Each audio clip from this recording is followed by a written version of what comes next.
Queen Story Hour video. What did I tell you?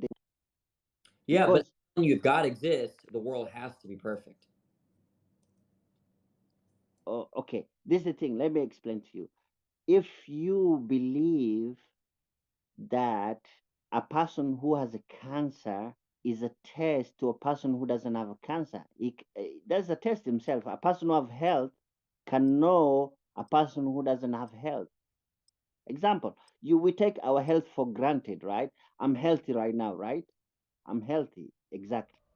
So when I see a sick person, I can say, okay, even health itself, it's a big thing. I can appreciate my health when I say sick person. Itself, it's a lesson.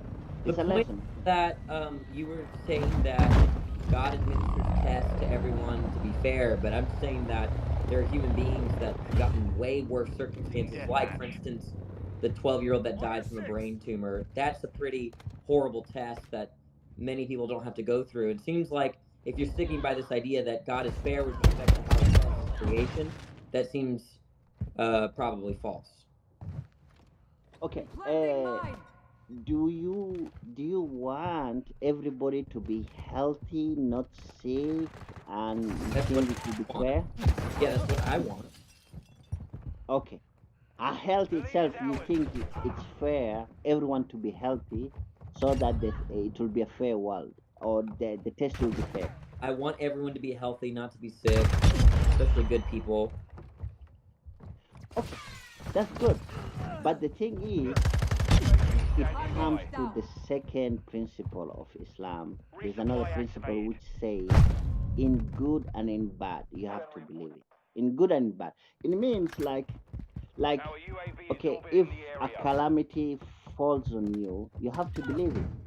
If so, for us, if a calamity fall on us, we believe it. It's part of it. I have So your it's a back. part of the faith in Islam. Like, oh, we don't blame God. Oh, why God did you push me in this? No, we don't do it. It's a part of our religion. We Look, believe. does God think that anything should be different in his creation? I don't know. I don't know. It's because I'm not the creator. So Okay, well, he, we have two options, right? Either God thinks that Requesting recon everything, flyover. the way it is and the way it was and the way it will be, shouldn't be any different, right? That means it's a perfect creation, and then that contradicts your other claim. Or you think that God thinks that um, that things are not all right, that certain things that have occurred and that are should not occur, in which case he's not in control of his creation. So it's a lose lose, right? but one thing is, if it's a perfect world, we could not die. That's one thing I have to tell you. I don't even look that I don't think we have to get that entailment. All we have to think about is what does God think, right? Does God think that creation should be any different? If you say yes, then that means he doesn't have the creation that he wants. It's not perfect, and so he's not in control of it. If you say no, then it contradicts your belief that the world is imperfect. Well, the world will be imperfect because at the end of the day, nobody will get out of alive. Everybody will die at the end Okay. of the day. Look, man, there are a lot of people waiting. I'm gonna move on to the next person. I appreciate Okay, you. okay, okay. Okay, bye. All right.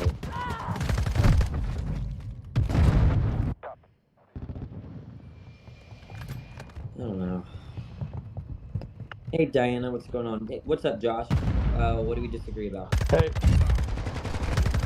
oh, I think my TikTok live is lagging behind a little bit because you were still arguing with someone else.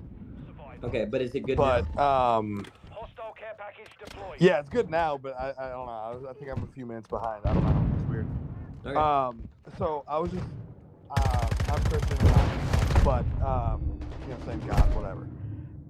So on the topic of of free will, that's the last thing that I heard.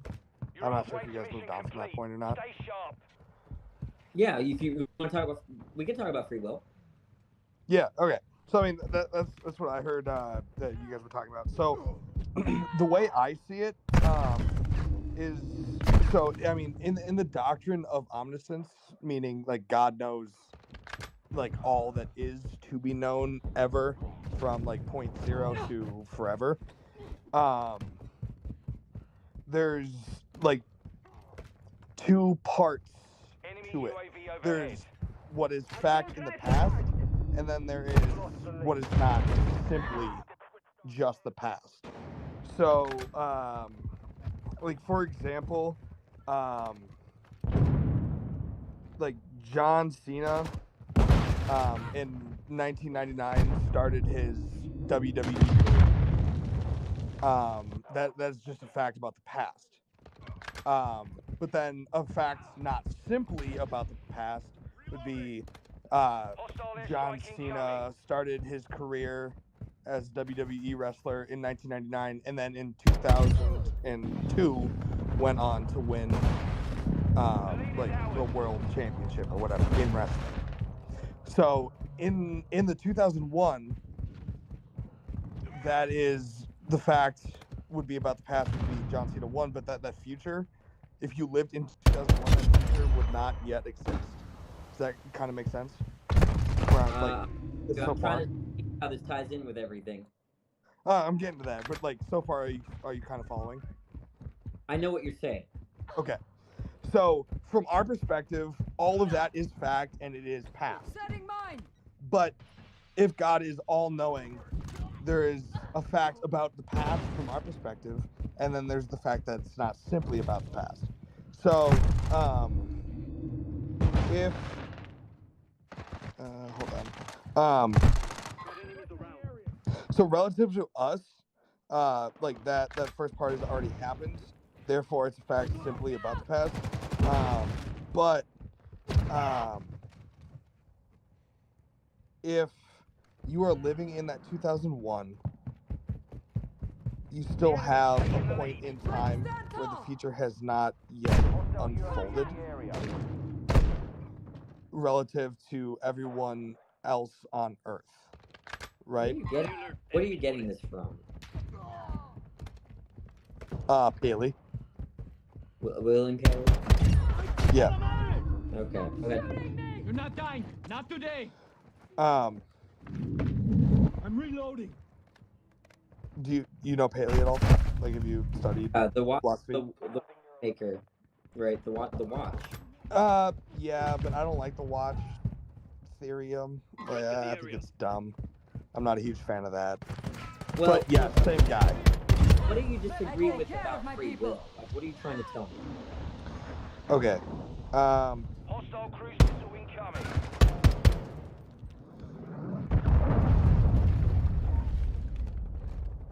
Hello? Setting mine.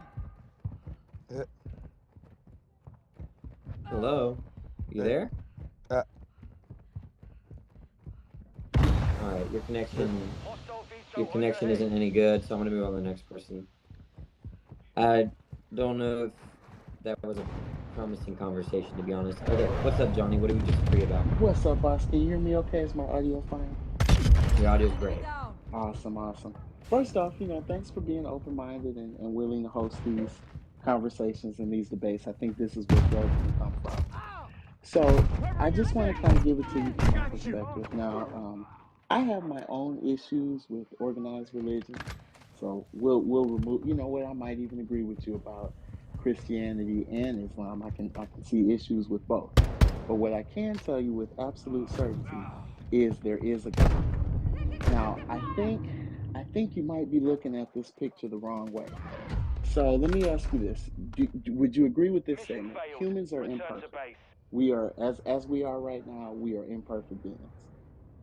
Yeah, if I were to say that, I would say that. But what I just mean is that we don't always succeed with respect to our goals. For sure, absolutely. I would agree with that. Okay. How about this statement? Do you think that our decisions should be held, the responsibility for our decisions should be held with our parents? Like, the decisions that you and I make, are our parents responsible for those decisions, or are those decisions completely on us? There might be some kind of loose partial responsibility, but not a strong sense of responsibility. Like, my parents are responsible for my existence. They're responsible for the set of all my choices because they could have made the choice not to have me. They knew that I would Sure. make certain choices or certain types of choices. But so there's a very loose responsibility that parents have in terms of making humans and those humans making decisions. Okay, fantastic, fantastic. I feel the same way. I have children myself. I'm doing my best to raise them as well as I can and equip them with the tools that they'll need to be successful in the world.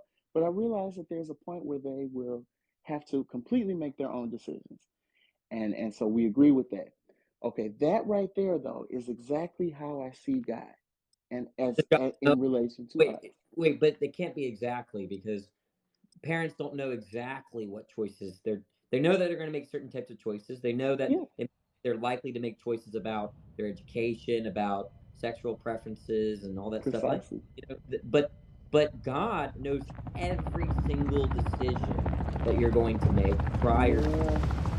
Okay, so this is my theory on this. I don't exactly know if that's true. This is what I believe. What I believe is God knows every possibility. Okay, but at the end of the day, we still have to make the choice, and He does. Here, have you ever seen Men in Black 3? Yeah, well, they're all blurring together. So Okay, okay, fair enough. So in Men in Black 3, and I love this scene. I think this is a really good example. There was a that was the one where he was going back in time to get, Agent K or whatever. And there was this scene where there were several scenes with this character Merv. And Merv was like, he could see every possibility. So we first encountered Merv, they were at this party, and he was running down all the possible scenarios like, hey, I could eat this sandwich and it might give me indigestion, but it will be okay because I could get this pill from my friend over there. But if I wait another 2 minutes, then this person's going to come in that's going to have this connection with that person, and that's going to mean this, and that's going to mean this. He could just see all the possibilities in real time of what could happen. Now he didn't exactly know until they happened what decision was going to be made and how things were going to play out. He didn't know until they happened, but he could see the possibilities. That's what you I know, believe does God know God sees with anything us. about the future? Hmm. Does God know anything about the future of the actual world? Well, sure, because see, the future, the ultimate future is up to him. So he already has it. Now this so okay. Let me clarify now. When I said that statement, I believe that's how it is in relation to us. He doesn't necessarily he knows what we could do, but But I'm he asking ultimately we have to make the about the choices. But he actual world.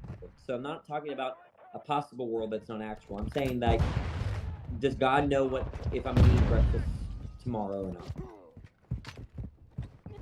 I mean, sure, because that's a possibility, right? But what exactly No, it's he's not asking if God knows whether it's possible for me to eat breakfast tomorrow. That's not the question. The question is, does God have the belief that either I will have breakfast tomorrow, or does he have the belief that I won't have breakfast? Okay, that's a good question. So I think he could know. To answer your question bluntly, I think he could know. He could know the answer to that. But I I would say he could know, but I'm asking what is the actual case, right? Like if I ask you what are you wearing a red shirt and you tell me I could be wearing a red shirt, you're not really answering the question, right? So the question is not could he know, the question is does he in fact know what I'm going to do tomorrow? well, sure, Okay, absolutely. I would say yes. okay, so then does God know my decisions from here on out each day that will pass in the future? Yes. I mean, if he could know him, It's he has the then capability and the possibility of knowing that. So yes. because then it's disanalogous from the parents because my parents do not know what decisions I'm going to make for the next to the day I die. They don't know. Target destroyed. Okay, you're right. You're right. So that's so this you're right. He has a that he has transcended that, right? Because right, with the parents analogy, they wouldn't know that. But God in his it being the sovereign being that he is, and with his power, he can absolutely know those decisions. Now, here's the other thing. He can know them, but can he change them? And my answer would be no, because they're your decisions, right? If he had, I mean, he can know what the choices are going to be. He can know what choice you're going to make, but you have the power to make the choice. Can I influence your choices? Hmm? Can I influence your choices? Yeah, sure. I mean, you know. Okay, so why can't God influence our choices and make changes? Well, he absolutely can influence, but can you make a decision for me? No. Can I make a decision for you? No. I can have my I, input. I can have my, you know, I can. okay. Can God be me to make the decision? That seems logically impossible. I don't even know what that Right. means. No, It's like he saying, can't. can a circle have sides? Well, no, right? Right. But the more interesting question is, can God dictate the choices that I'm going to make tomorrow? Can God influence the world to where I'm going to eat breakfast tomorrow? And it seems like I don't see a problem with yes to that question. Okay. So now we get back into the pot. So if you're at if the question is, does God have the power to do that? Absolutely, yes. But he does not. That's why we have the free will. Because if he did, then we wouldn't have free will. Why The wouldn't angels, why huh? wouldn't free will? Why would he give us free will? No, why wouldn't we have free will if God sets it up such that I make one choice over another? Well, because then that's not free will, right? That's But God making the decision. no, I'm making the decision, but God is influencing me to make one decision over another. I don't see why that rules out freedom. I mean, you can influence me, but I still have freedom, right? We, Exactly, right? we just we just had that example. You can influence That me. You could say, well, hey, I would do we this do or whatever.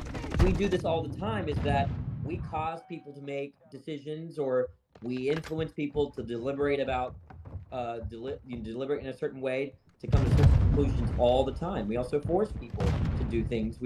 That's maybe a little bit different, right? There, we're undermining what they want for something else. But Yeah. the point is that I don't see any problem in saying that God influences the world where I eat Lucky Charms tomorrow, but He did it in a way where He didn't coerce me. I mean, I get you, brother, but I just feel like that's and I'm sure there are some people. Well, I know that absolutely in this world there are some people that are being forced to do things, but for most of us, brother, I don't think that's the case. Regardless of what influence, you know, the outside world or my inner circle or whatever has on me, at the end of the day, I still make my own decisions, right? Yeah, I that's can take into account. I can choose to take into account those influences and make a decision based on that, either the way that they would have me to go or another way. okay, But but I still have. I guess I don't know what you mean by freedom anymore, right? When you say you made a free choice, what do you mean? I mean that the world we live in is set up where we have choices, right? I mean, you from here. I'll use your example. So, I mean, and the possibilities are infinite. You could do an infinite number of things. So are you going to eat breakfast in the morning, right? Or not? There's the choice. Then there's what do you want to eat for breakfast, and then there's what do you want to do after that, right? We have 24 hours in a day. You could do infinite, you know, things and encounter infinite people and make infinite decisions in that 24-hour period, right? That's just one day. Being free, let's say you ate breakfast. The fact that you could have not eaten breakfast means that you're Mhm. free. Enemy bomb drone is in the Well, area. I mean that's just one small example, right? I could. It would be easier to ask, well, do you think you're not free? Like, what can't you Well, do? I'm a compatibilist, right? So I think that what freedom means is being able to do what you most fundamentally want to do, and that's compatible with determinism. Sure. And if you're set in my view, then God could determine you to have fundamental desires that dispose you to never sinning. But so you don't want to take that view, right? So then there's a question about what view you do take about what the nature of freedom. And it's just not very clear to me. Hostile I do UAV in the agree area. that right we have. So what's not clear? I'm sorry. So Maybe I'm getting. when I say when I'm talking about freedom, I'm talking about being able to do what you most want to do. Sure. That's okay. but that's compatible with determinism. Do you know what determinism is? No, explain it to me. Yeah, determinism is the view that, let's say, when you make a choice or you perform some action, that the external prior conditions explain why you perform that action rather than Okay, so basically, like, your, I mean, is that kind of like the nature versus nurture thing, like your That environment? it, like, yeah, we could just give an example. So, so I'm on TikTok. All right. So, why am I on TikTok? Because, um, I don't know. I wanted to debate. Why did I want to debate? Well, because I like to debate. I argued a lot with my parents. Why did you argue a lot with your parents? Because they kept on punishing me, and that caused me to argue with them. Then you have determinism right there. From the way that my parents treated me, they were great parents. I'm just giving an example. I got you. Yeah, I got you. My parents caused me to want to argue, and because of that, I argued a lot, and then that flourished into a kind of interest in debate, and then an interest into philosophy, and it led me all the way here. So it's like causal determinism, right? Oh, okay. I do understand that. Okay. So the view that I put forth, being free means being able to do what you most want to do in a situation. That's compatible with that causal determinism, right? And if you accept that model of freedom, then God could have just started the dominoes, so to speak, in a way where all of your desires are ones that are oriented towards the good rather than the bad. So there's ways of God of eliminating sin and evil, right? But so you don't want to take that model, otherwise you're going to have to deal with that objection. So then the question is, I what? think, yeah, I got you. That's fair. Okay, I'm glad you explained that to me. I've heard that argument before. I think that model is very problematic in a lot of other ways. I mean, because it seems like you could say, just as you use that for basically, that would say that every decision that we have has a cause, and to me, it seems like putting off the responsibility on something else. So you, under that same logic, you could say, well, people that commit mass shootings, for example, well, they were bred in a culture that would lead them to do that. So that Yeah, that because of can how be they. true. That, I mean, like, think about this. Look, in the United States, we have mass shootings far more frequently than in Denmark. Yeah. Okay. I think that can be explained, right? Now, that doesn't take away the responsibility of the killers, right? The point is that I don't see any incompatibility between saying, well, there's a reason why people in the United States, that you have some individuals that are disposed to wanting to shoot up a university or a school, but also say that when they do that, they're responsible. I mean, so what? That just seems that doesn't seem like a very strong argument. So okay, so you're saying the culture in the United States is more so as compared with Denmark, that it creates um the scenario, the scenarios for to breed shooters, right? Well, let me just ask you. I don't know very much about, I'm just kind of assuming that you agree with me that Denmark doesn't have any mass shootings, but the United States does. I do agree with that. Yeah, Right? I do agree And with that. now, do you think there's an explanation for why there's that difference? I mean, sure. Okay. There are so many factors that could contribute to Right. that. There's all these factors that explain that difference. That does not undermine the fact that we can attribute responsibility to the shooters. Right.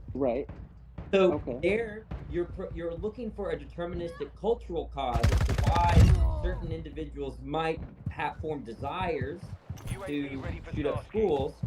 I hope TikTok lets me say that, and that doesn't take away from when they go along with that desire that was socially determined or socially explained. That doesn't undermine the fact that they're responsible. Now, I take a very simple definition of responsibility. You might have a different definition of responsibility than I do. All I Mhm. take it Enemy is that UAV you're active. responsible if you intended for the outcome and your intention brought about the outcome. That's all I mean. I don't mean anything fancier than that. Okay, So you wait, hang on. Let me soak that, let that soak in for a minute. So intention, if you intended for the outcome to happen like it did, and it did, then you're responsible. that's Correct. the condition. You have to intend for it, and then your intention has to be the cause of the outcome, because people can intend for things and not succeed, right? Or they, like, I might really want to, I don't know, I have to be on TikTok, so I have to use silly examples rather than No, I like, get you. um, so I intend to pull a prank on you, and then if my friend pulls that prank on you and I didn't, I'm not responsible because my intention didn't bring about the prank. So it's Okay. multiple conditions that I had to intend for the prank, and then my intention had to bring about the prank, and I had to have some knowledge that it brought about the prank. So Okay. I that got you. that's all I mean, and that is compatible with determinism. Well, my issue with that though is what about sometimes things cause unintended consequences. So, okay, we could use that same example with the prank. When maybe there was an unintended consequence caused by the prank. Okay, let's say you did the prank, and your intention was to do this prank, and it was just for humor or whatever, but it wasn't to cause any harm. But in doing this prank, you killed somebody. Okay, it caused someone's death. So let's say Right. let's add on to this. So we did the prank. We decided to put peanut butter all over someone's car. We didn't know they were allergic to peanut butter. Yeah, Death. there we go. Okay, and so they died. Okay. Now I think I think there's a good reason why we call that an accident. Okay, because we lack the knowledge of the causal efficacy of our intention. Okay. Yeah, sure, absolutely. We didn't mean to do that. We just were trying to Right. have some fun. But does that absolve us of the Now, responsibility? We now, didn't mean it, but it just happened. let me change this ever so slightly. I did say this, but I didn't stress it. One of the points I made is that your intention had to cause it, and you had some knowledge that it caused it, that it would cause it, right? And I didn't stress that point, but that's the point needs to be stressed, because if I Okay. played the prank with the peanut butter and I knew they were deathly allergic to it, then the responsibility pops up in a way I where, get you. so the idea is that knowing the fact that what you intended for, that your intention, what the ramifications of your intention, help us gauge with how responsible you are. And there is such thing as partial responsibility. You don't have to be fully responsible, you can be partially responsible. And then we also are not to confuse, people will often feel guilty for things that they're not responsible for, Hmm. and they attribute responsibility to themselves. That's a different that's a different sense of responsibility.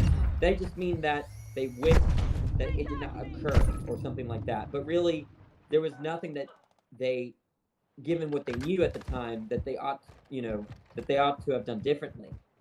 No, Um, I get you. Yeah, and there's scenarios. I mean, I could pull personal examples from my own life. Of things that I have this hero complex, right? So I want everybody to be happy, and I want to save everyone. And there have been people in my life that I just couldn't save. But you know why that was? Because ultimately, the responsibility for their lives rested with them, right? well, We I don't we think are. responsibility. I think you're. I could be wrong, but it seems like you're using a different sense of responsibility than the one that I illustrated. Because you're not crazy, right? Some Mhm. people use the term of responsibility as, you have the responsibility to do this. You are responsible. They just mean that, or I have this responsibility. They mean obligation. Right, That's right, different. right. Sure. Sure. I would agree, and that is a different thing. But I think my example would be you have to be aware of your actions, right? So back to the prank example. Okay, so you didn't have prior knowledge of this person's allergy to peanut butter, But regardless of that, regardless of whether you had knowledge of it or regardless of what your intentions were, it really doesn't matter, right? You still cause this person harm. Yeah, but you're not. Your actions directly caused this person to die. It wasn't your intention. Our UAV is Look, orbiting you can. the area. If you, that can't be the conditions for responsibility. Otherwise, things like Jeffrey Dahmer's parents were responsible for their son's victims. Well, see, I don't believe that, brother. That's Me my whole neither, thing. right? Um, Friendly so, UAV. but the point is that they would be responsible if they knew that their son that he was gonna do that. So the point is that causing something is not a sufficient condition for being responsible. It's not. Causing something is not a sufficient. I don't know if I agree with that, brother. Look, you have a straightforward causal chain to Jeffrey Dahmer's victims, right? From the parents to Jeffrey Dahmer to those crimes, the parents participated in the causal chain. Because you could say if the parents chose not to get married or not to have intercourse, and if Jeffrey Dahmer didn't exist, those people would still be alive. There's a causal chain there, right? But just because you participate in the causal chain doesn't make you responsible. Again, you have to intend for it. Your intention has to cause it, and you have to know that your intention is causing that. Confirmed one. Okay, so under that logic, because so we did all right. So back to the example, we didn't know that they had this accident. Right? It was a deadly accident, and our Right. intention was not to cause harm. Those Right. things are true, right? Yes. So because those things are true, we are not responsible for that person's death. That's Is that not. what We you're saying? did cause the death, but we're not responsible for the death. That's why we call it accident. We caused it, but we're not responsible for it. Right. Otherwise, then every parent is going to be responsible for their children's bad behavior, and that can't be true. Right. So we have to have in order for that, but under your logic, that Friendly would be SAE true. on the way. No. That's what I'm trying to get you to see. That's what you're saying. Remember my conditions for responsibility, right? The condition for responsibility is that you intended for it, you caused it, that intention caused it, and then you're aware of the causal efficacy of that intention. You're aware that your intention caused what you intended, what your intention for doing that caused that. Okay? So that means that 30 seconds. in the peanut butter case and the Jeffrey Dahmer case, the parents are not responsible, the prankster's not responsible. They did cause it, and they can feel guilty, and they can wish they never did those, did the things that brought about those outcomes, but we would not attribute responsibility to the parents or even the prankster. Well, I think society would disagree, right? Because I think who will we hold responsible? Well, look, Who would- and to your credit, Copy that. the term responsibility can mean all sorts of things. Okay? There's lots of usages. Sometimes people use the word responsible literally to just emote what they didn't like someone doing. Okay? Or what they caused, right? But Yeah. that is not the robust sense of responsibility I want to work with, because it entails that every parent is responsible for their children's horrible behavior. Right, which we both disagree on. Right. And I do see a point. I do see your point, but I think it's just flawed, man. If you really think about it. I mean, okay, so here let's go with this. Do you have a girlfriend or a significant other? Yeah. Okay. A drunk driver kills your girlfriend, but it wasn't his intent. He wasn't trying to kill her. Mhm. He didn't think that his actions would cause that. He didn't think he was that drunk. He didn't think, he was just a little buzzed. He drives that route all the time, and it's never happened before, so it wasn't his intent, and he didn't have prior knowledge that, that this action Well, he would does cause have prior this. knowledge, right? He has prior knowledge about what happens when you drive drunk and the risk to other people, right? Okay, so how come? Okay, I would agree with that. Yeah. So That I mean, we could but now we got to apply that same logic across the board, brother. So now we got to go back to our prank example. We have prior knowledge we will go that back to the pranks. prank example. We will go back to the prank example, but watch this, right? let's say that I took a medication and the doctor told me to take it, right, to cure my, I don't know, allergy or my condition, and he failed to tell me that I shouldn't drive while on that medication. No one told me. So I took the medication and I'll go on a road trip, and because of the medication, I lose control of the car and I kill someone, right? Yeah. No one's going to attribute responsibility given that information because there's not knowledge about the causal ramifications of what you intended. Taking Alpha. Okay, Okay. but I'm gonna be honest with you, brother. That's not true. Objective Everybody, Alpha the secure. way our society We're taking works, the lead. you absolutely would Objective be Bravo held is responsible compromised. for that. Get it back. The loved No, ones no, of the the doctor, person you killed the would hold doctor. you responsible for that. You should have read the side effects. You should have known that this would have been a Securing possibility. objective Sorry your Bravo. doctor didn't tell you, You're but you were absolutely operating a right. motor vehicle. I can just stipulate all of that out. Let's say I could just say the pharmacist made a mistake. The instructions on the WebMD were like, I could just stipulate all of that out. The heart of the thought experiment is that they did not know, and they tried to know. They weren't in a position to be able to know.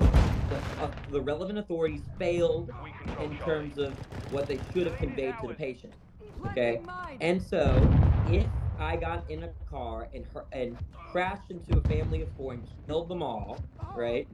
I would not be responsible, right? But in the How are you drunk driving, responsible? You would be held Well, then responsible legally. Now your attorney Securing Alpha. could argue this, and I'm sure now, this now person argued before. wait. You're giving legally responsible. I'm fine with saying you might be legally responsible, but that's not the sense of responsibility I care about. I'm talking about moral responsibility. Think about moral Enemies responsibility. deployed a counter UAV. Okay, so you're not morally responsible for killing a family of 4 when you were operating the vehicle. No, because all the relevant authorities failed to tell me that the medication compromises my ability to drive. We're taking Charlie. Okay, so I mean, but the drunk driver could enemy make holds the two same objectives. argument, right? Well, I know, well, you know, look, I plenty of would people that agree. drive drunk. Hostile I would UAV agree, in but the I area. know the way that the societies are structured is that people are educated lead. about the ramifications Enemy of driving UAV drunk. overhead. Sure. They are educated. Now, if they're not educated, you can make the argument that they should have known. And if that's true, then they would be responsible, right?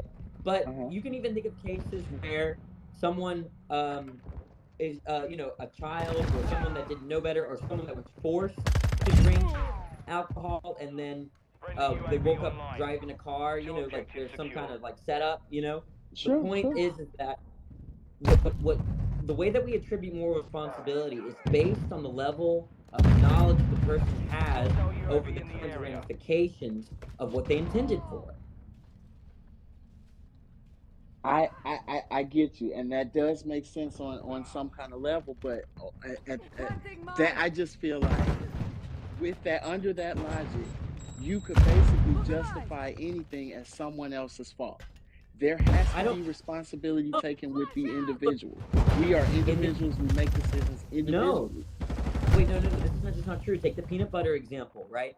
If I knew that playing the peanut butter prank would kill the person because I knew that they were deathly allergic to peanut butter, they would be responsible for the death of the person. That's what they intended for. That's what they wanted, or they were fine with it. So because they didn't know, and this person still died because as a direct result of their actions, not indirect, direct, they're not responsible because they didn't know. Yeah, look, I mean, do you think that when you get in, do you not believe in the concept of an accident? Do you ever do anything accidentally or Absolutely. Okay. Absolutely. I've had car accidents. You know what I mean? That were 100% my fault. Accidents diminish responsibility. When it's an accident, we say it's no one's fault, right? It just happens. It's just been caused, right? The notion of accident diminishes with the level of knowledge that you have of your intention. But the consequences don't. That's my But yeah, point. sure. But the consequences don't evaluate whether you're responsible, like in the Jeffrey Dahmer case. It was a causal consequence of Jeffrey Dahmer's parents together that those that Jeffrey Dahmer victimized those people because if the parents didn't get together, that would have never occurred. There would have never been any victims, right? That's causal consequences. But we do not attribute responsibility, at least just in light of the information I provided, to the parents of criminals. I'm just saying, brother, that logic is flawed, man. So that means that everybody has a free pass, right? Because we could always attribute it to that, right? I don't Everybody's get. Wait, how is that the consequence? I told you a case where someone's responsible. We agreed, right? Look, if they knew they were allergic to peanut butter, we agreed they're responsible, right? But because they didn't know, they're not responsible, even though it still caused. Like I said, it was a direct. Their death was a direct result of the consequence. So, Look, so are your parents? Did your parents cause you? Yeah, right. They did cause yeah, you. they caused me absolutely. They caused you, and then you caused things, right? Absolutely. So your parents were participating in the causal chain that led that in terms of the outcomes of what you said. Now, is that a sufficient condition for thinking that your parents are responsible for your sin? No, because we make our decision. Okay, so if that's the case, the parents, in order for that to be true, I believe then they would have to make your decisions for you. So if Look, if the parents are still it's going to be making your true. decisions, Parents did not have intercourse, that you would have not sinned, right? right? Okay, my So there's a being here was. There's a causal connection between your parents and your sin.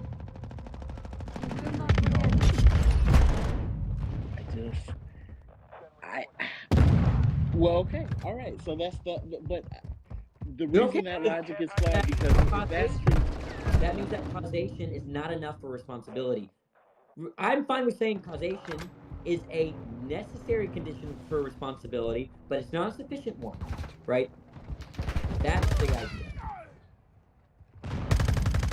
Okay, I guess we just have different definitions of responsibility. Well, then, okay, because to me, my definition. We've been talking about my definition. I got your back. What's your definition of responsibility? Secure Bravo. my definition is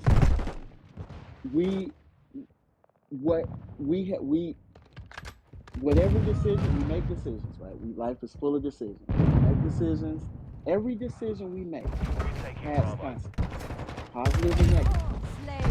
Every decision we make, even not making a decision, has consequences. Doing nothing has consequences. Responsibilities, to me, are the consequences. Okay, your sin is the consequence of your parents getting married, right? Okay, yeah, sure. You're right. If it wasn't for them, there would be no me. That's true. Are your parents responsible for your sin? No. Right, so you have to revise. You've got a flawed concept of responsibility. My concept of responsibility would preclude your parents from being responsible. Because they didn't have knowledge. They didn't know that you would be in that particular way. I mean, but they okay, but even that. So that's what I'm saying. And this is the flaw is the same. So okay, I can argue that yes, they should have known. Because guess what? My parents had their own parents. My parents committed their own sins. They could blame their parents as the causation for them and the sins they committed. Wait. So if they then made the choice So to you're have saying intercourse. are responsible for your Hmm? sin? So you're biting the bullet and saying that your parents are responsible for No, I'm not saying that. You said that. You said there was a causal responsibility. Definition of responsibility implies. Okay, so I'm sorry. Say what you said again. So we'll take responsibility. Okay, what I'm saying is that if you just simply define responsibility in terms of the causal consequences of action, then your parents are responsible for your sin. In fact, it gets worse. God is going to be responsible for your sin. Right? So, no, I'm telling you, right? in the literature about responsibility, no one thinks that a sufficient condition of responsibility is that you caused it or that your agency caused it, right? There's other parts here that are missing. And I think the part that's missing is the knowledge and what you're specifically intending. Ready to deploy. Okay, so just because. Okay, so but I'm saying under that logic, then the man that hits and kills your girlfriend is not responsible, No, even though he was. They, again, did they know that there would be a probability of, and by the way, I'll say this first. We're funny first. Did they know about the probability of hurting someone by drinking and driving? That's a yes, right? So that ups the level of responsibility. And second thing, I'm fine with negatively reacting to people causing things, not being responsible. I'm fine with that. There's not a problem in saying that it might seem crazy to some people, but I don't see a logical problem in someone being mad at a piano for being untuned or, Sure. or a person accidentally causing a negative outcome. We can be mad at that, but there's constant responsibility, and we're wondering whether it applies to those cases. Okay, so hang on. Let me give you an example of how society would look if we adopted that mentality. So let's say we go with that. Okay.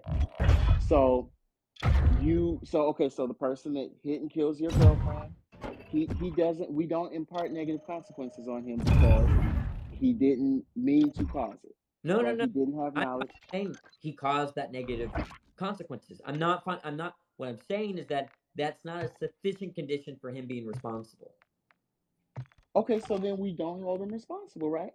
If it's not a sufficient condition for him being responsible. It's not a sufficient condition. It's a necessary condition. He could still be responsible given what he knows, but you haven't stipulated what he knows. Does he know that it's very likely true, or that there's a great probability that he'll hurt someone if he gets in the car and drives?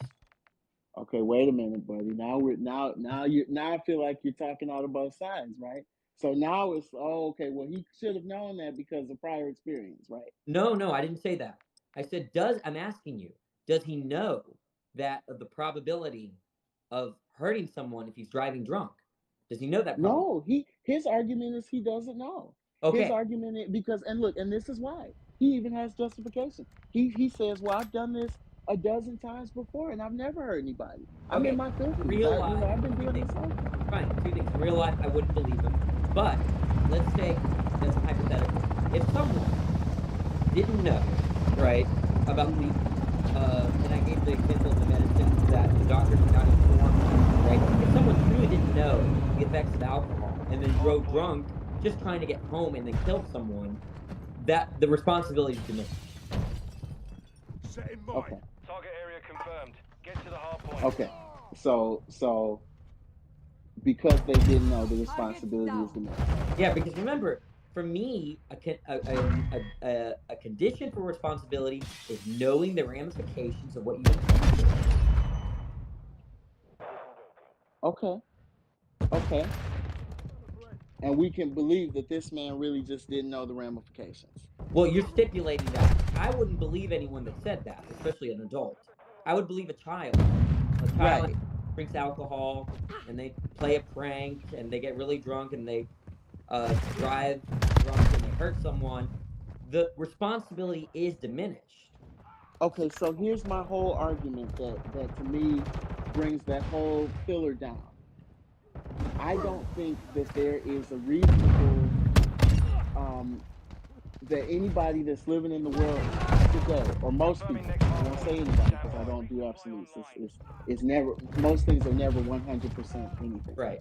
But 99% of the people in this world, I would say, you've had enough, with the exception of like a small child that is before the age of being able to reason, or before the age of being able to understand and reason and be aware of what's going on around them. With the exception of that, I would say that 99% of the people in this world, with the exception of people living in some remote island where there's no technology or something like that, you know the consequences. Yeah. I mean, what age do you learn Yeah, that actions have look, consequences? I'm saying that I would hold someone Enemy responsible personnel that at the hard killed point. a family member or anyone else because they drove drunk, because we live in a kind of society that knows a lot about the effects of alcohol on driving. People are aware of the ramifications. But Locating the next if hard you're point. Get stipulating ready. in a hypothetical world, right, a world that is not like ours, where people did not know what alcohol would do to their brains and they operated a machinery or technology and hurt someone, the responsibility is diminished, if not completely gone. But we live in no such world, and I agree with you. Right. 99% of people would attribute responsibility to the death of a person because they drove drunk, and I would be in that 99%. Sure, and I mean, but I just feel like that's the way it always was, man. Even let's go back 100 years before cars. I was watching this western a couple months ago, and this man was, they had horse and wagons, right? And this man was, he had been drinking, because alcohol was around in the 1800s, right? And he was riding his horse and his wagon, and he was operating it drunk. Right, something we don't even think about today, but even then that was a thing, right? And he ran over this girl. Ran over this girl and he killed her.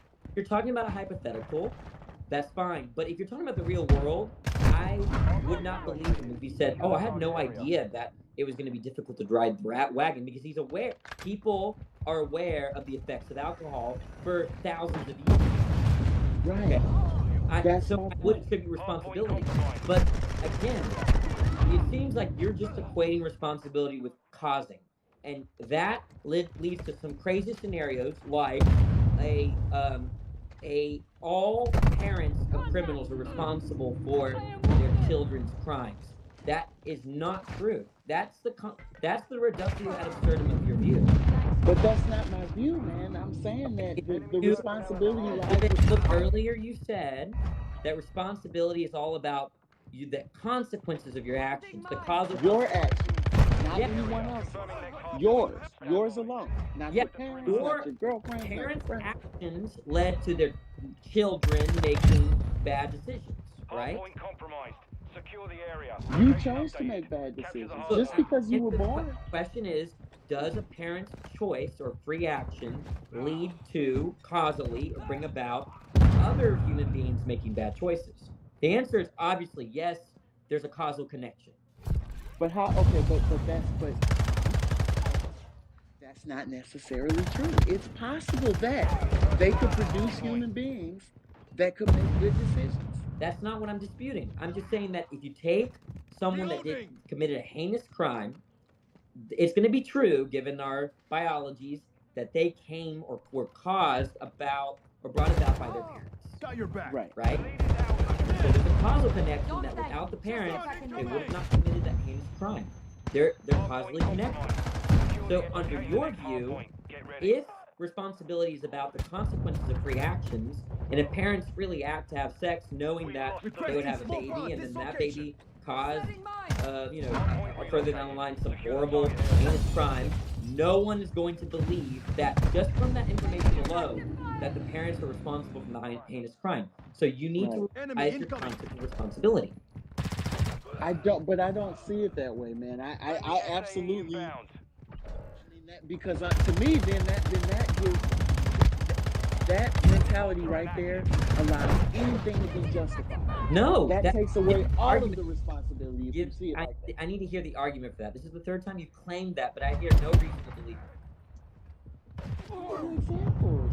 So in the Jeffrey Dahmer case, in the case of the mass shooting in Michigan, I mean, this happens daily in America, right? Blame all of their parents, because if their parents hadn't conceived them, they would never be here to do those things. You see how flawed that logic is? No, that's your view. My view is that the parents are not responsible, that Jeffrey Dahmer and the shooter are responsible. You said the parent. You said that your view on it was that there is some cause that the parents have, because if they hadn't created these people, they wouldn't be here to do the Here's bad things. your view. Your view is that a person, if there's a consequence to a free action, that whoever performed the free action is responsible for the consequence. That's your view, isn't it? Yes, the person Okay, that performed the that free, the leads person that that performed the free action. leads to saying that every parent is responsible for all their children's actions, and that's obviously false. Friendly UAV online. Okay. I see how you're connecting that up. I'm like, how are you? Confirming next hardpoint. I see that. Yeah. Well, In my view, the parents are not responsible because they did not know that the Michigan shooter, who is their child, would do that. If they did know that prior to having sex, that their children would do that to the university, then they're responsible. so we agree with that. So if the parents aren't responsible, then who is? The person The that shooter. committed the action, right? The The shooter is. person that committed the action. The shooter. shooter, right? Exactly. Exactly. Yeah, but you rejected my conditions of responsibility. Okay, say it to me again. I'm sorry. Broadly, there are two, or you can think of two as having a part, right? Number one, a person's responsible for X if they intended for X, right? Or, and they understand that they're intended for X, they understand the causal ramifications for it, and they are aware of the fact that their intention for X brought about X. Okay, but this is my issue with that. This is my flaw in that logic. Under that logic, their intentions were not for X to happen, and it did. That absolves them of, or not even absolves. You didn't say that. That diminishes the responsibility. No, and I don't think that's true. What do you think I meant what do you think I meant about the word ramifications? Right? Are they aware of the ramifications of bringing about X? That's important, right? Because take the drunk driving case, right? They intend to drive drunk, right? To get drunk, okay? They're aware of the ramifications of driving drunk, or the potential ramifications, what's probable. And then, given that they chose to do it anyway, if they kill someone, they're responsible. So the notion of knowing the ramifications of what you intend for is integral in how we attribute responsibility. Okay, I absolutely agree. agree. So I'll take it a step further. All saber. Mission accomplished. Responsibility to know the ramifications of our actions. Yeah, that So is we have huge to part. Yeah. absolutely do. Yeah. I mean, because it's like, and that's the way our society works, brother. Ignorance of the law is no excuse. Even if I break a law that I didn't know existed, guess what? I'm still gonna be held responsible for that. Wait, let's say we discover life on another planet and we visit it, and it was against the law to land a spaceship where you landed, and what it seemed to be barren, it was against the law. You might be legally responsible, but you're not morally responsible. You didn't know. Okay, so I could agree with that in some cases, but I won't say that's true in all cases. Absolutely. I'll give you a real life example of that, Yeah, brother. I agree with you. I agree. There are going to be cases where we can say you knew better, right? Look, I think I'm going to go on to the next person. And by the way, I really like talking with you. You seem level-headed. Seems like you're trying to get, this is not easy stuff.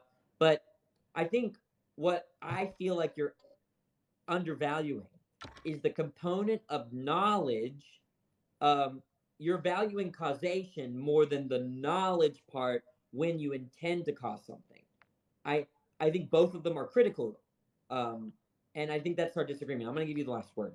Okay, appreciate that, brother, and I do see that, but it just seems like that is such a big part of it because the ramifications are real. I mean, in the example with the Chinese, we just found that there's evidence that they've been flying spy balloons over where they say they're weather balloons, and they're like, well, we just, we didn't know that we couldn't fly over your airspace unannounced. It was just we were surveying the weather. They were weather balloons. Okay, but yeah, we shot them down, right? You know what I mean? Like we ultimately, I think, have to be directly responsible for our actions. We have to, and because of that, it is vital that we consider the ramifications of our actions, because anything less, then there's always a way to put the responsibility off on someone else. The responsibility ultimately rests with us, the individuals, day to day, the decisions we make. We have to be held accountable for those. All right. And because of that, hopefully we will think about the consequences, and make sure that they're favorable ones that we can live with. Hey, it's really been a pleasure talking to you. I would love to have you on my podcast one day.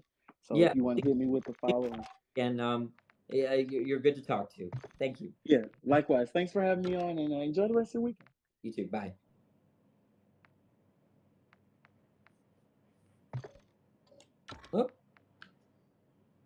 Oh. Mitch, did you want to join? Mitch was. I saw some of the comments. He disagreed. I'm not so sure what he disagreed. Yeah, he's a sweet guy. I hope he comes back sometime. So. Hey, Danny. Hey, Mitch. I didn't really catch what you were disagreeing about, but I know you were disagreeing about something. Yeah, so I've heard you're a compatibilist, right? Yes. And I think this is leading you to kind of install responsibility where there isn't really any to be found. So Well, my concept of responsibility is compatible with libertarianism. With libertarianism or with anti-libertarianism? With the point is that my notion of responsibility is compatible with either whatever view of freedom you have. Right. So I'm I'm a hard incompatibilist. Okay, so you don't have a conception of freedom that you accept. So freedom is if we define freedom, it just means either the ability to do or the lack of, right? If you are fat free, like if that Coke that you're drinking was fat free, it would be free of fat, or sugar free, free of sugar. So when we say free will, we just mean either a will that is. Who's we? So folk, libertarians. Do you have a study on this? Because I don't think you're right. Well, let me finish, and then you might agree, because the ability to do otherwise unimpeded is pretty much like a standard definition. Yeah, that's compatible. That definition, because both compatibilists and incompatibilists accept a type of principle of alternate possibilities, right? So you have to be specific. Is it the ability to do differently given the same exact set of antecedent conditions? Well, I mean, then that would like limit it to libertarianism, whereas you can pretty much have libertarianism and compatibilism with just the definition I gave. Yeah, but then it's not informative. Oh yeah, that's fine. I'm just saying why both are bad. Like, we don't need to get into nuance. Like, both are just okay. bad. Tell me where you really want to. I don't know what level of where you want to disagree. All right. So somebody who knows the ramifications of their actions, right? Mm-hmm. They are not. It makes them no more responsible for the action. Well, tell me what you mean by responsibility, because the definition I gave it's just gonna be it analytically follows, right? So you're just equivocating on responsibility. By your definition, yeah. But I would say responsibility is just, we have causal responsibility, which is maintained, like that is you did X, and that has nothing to do with your knowledge of X. You did X regardless of whether you knew or not. Yeah. But then there's moral responsibility, which is kind of what you said, but kind of the Dirk Pereboom, he defines it as the ability to do something in such a way that can grant you basic desserts, punishment, or reward. I read Pereboom's account of moral responsibility as well as others. They're all nonsense.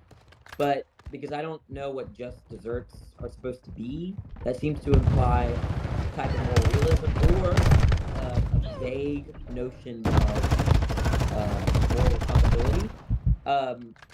I understand. I see that difference. Okay, cool. Right?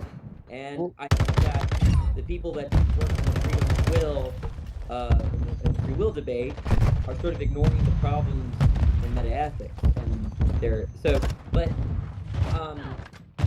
yeah, I mean, if that's how they define it, then I really don't know what moral responsibility would be. Oh, well, even your moral responsibility doesn't really give us much, right? So, it does. Well, let's say I know the ramifications of X, I do X. What now?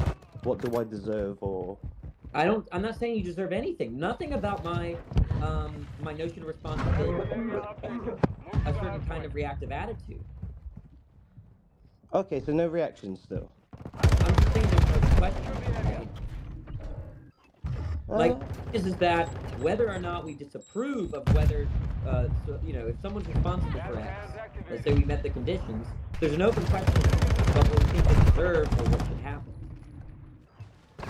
Right. Whereas I would say that if I do X, I know the ramifications, or I do X and I don't know. The only thing that changes between those two circumstances, if the ramifications are bad, is what corrective action needs to be given to me to change.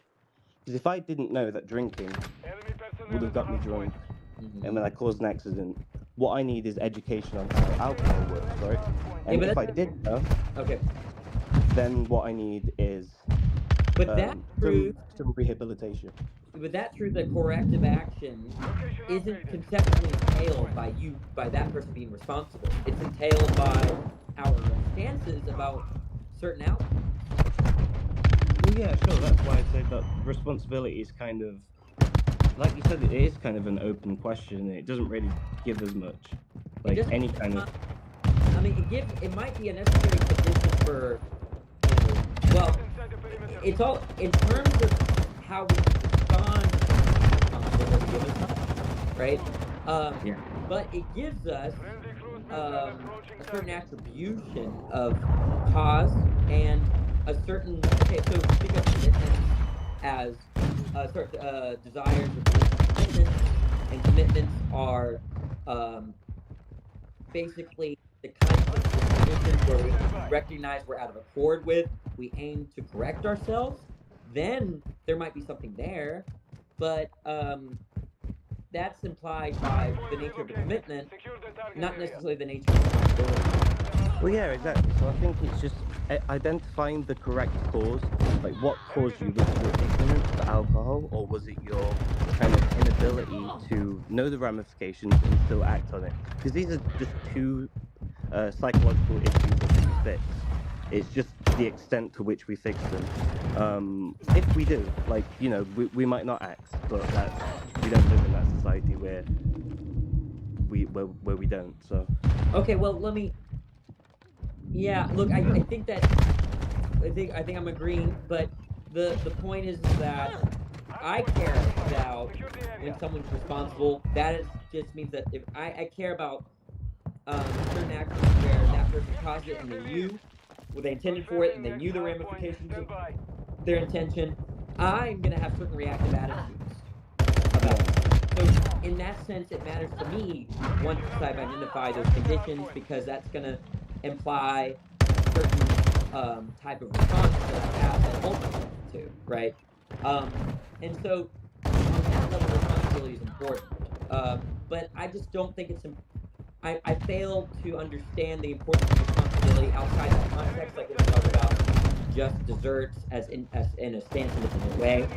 But yeah, I think I'm agreeing with a lot of what you're saying. I think that, again, a lot of this is phenomenological, and the discussion I was having with the other guy, right, pointing out that if you define moral responsibility just in terms of causal responsibility, then we get some weird reductios. Yeah, I would just rather leave moral responsibility. I get why. Well, to be fair, I mean, you say that your definition of moral responsibility kind of governs your responses. So, like, you would be angry, right, if somebody knew, but that, they caused X and X was on somebody you loved or something, or just anybody, really. Yeah. But I guess the question I'd ask as a scientist is that practical. I understand why we do it, but if we could have a different. Sorry.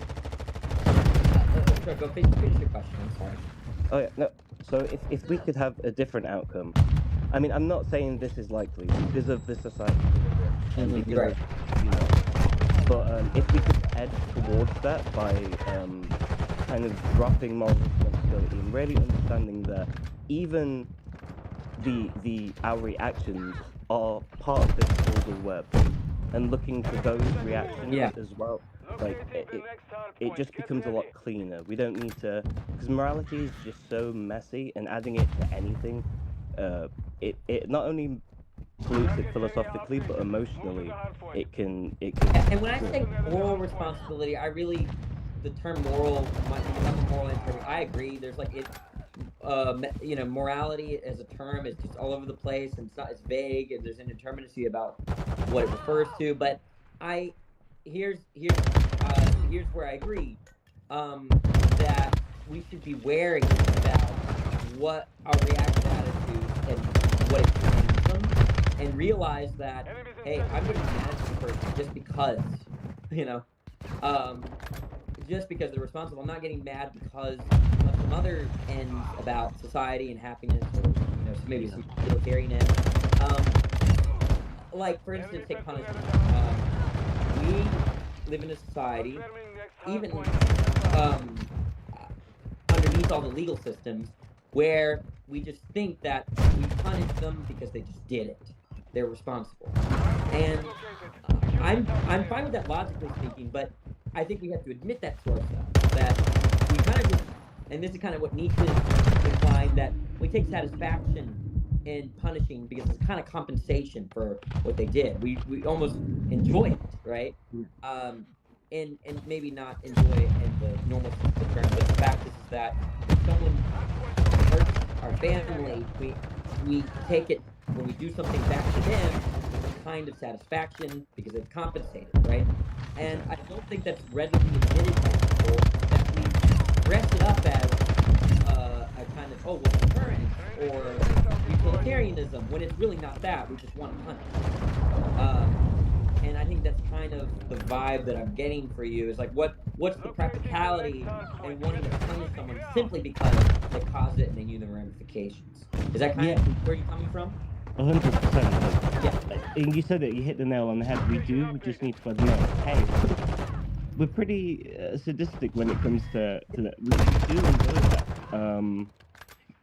You know, if you watch any kind of action movie, it's always that, you know, the bad guys getting punished, and we end up, and I think being honest about it, and then being able to factor that into the equation, like, okay, how valuable is that? Right, Even yeah. though- Absolutely. Absolutely. I think that we should really reevaluate punishment. And I'm of the opinion that and I'm not always like this. Sometimes I punish people because I enjoy it, right? Because I think that's what they deserve, you know, or whatever. And that's how I'm using enjoy it. Like when they do something to me, it just feels good to get them back, right? Or if they do someone, my friends or family, and I'm doing something to them back, it feels good. I admit that to myself, and now I'm starting to realize that I hope I'm not always going to be that way. That if I punish, I hope it's for the betterment of it, that has some kind of further utility, other than just like, yes, you know. Perfect. Yeah. So, and I don't think a lot of people. I mean, I just sounded crazy when I said punishment. I think most people do. I'm using weird language. Enjoy punishment. I'm just saying that we're satisfied with punishment, right? We're very satisfied, and we kind of, that's what justifies punishment to ourselves, and we don't admit it. Awesome, Danny. Yeah. So that's basically all cleared up, I think. So Cool. Yeah. Thanks for your contribution. Thanks for your question. yeah, nice one. Thanks for sharing. Okay, who's been waiting a long time? I think this Josh guy has been waiting a long time. Stand by. Hardpoint compromised. Secure the area. Oh, I guess he's not there anymore. Hardpoint relocated. Secure the target area.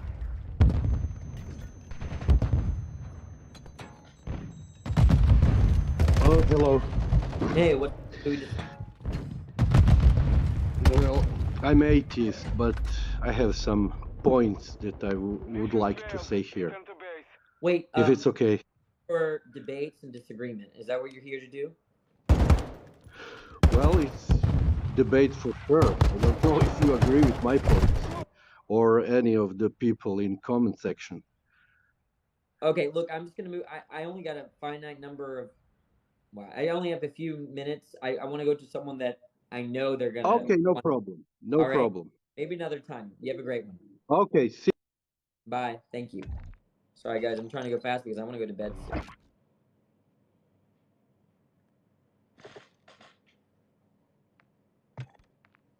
Oh, this person didn't connect, I don't think.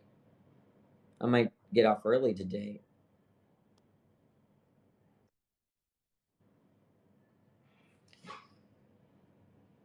Oh, okay. Sorry, guys. A lot of these people aren't here. Okay, there we go.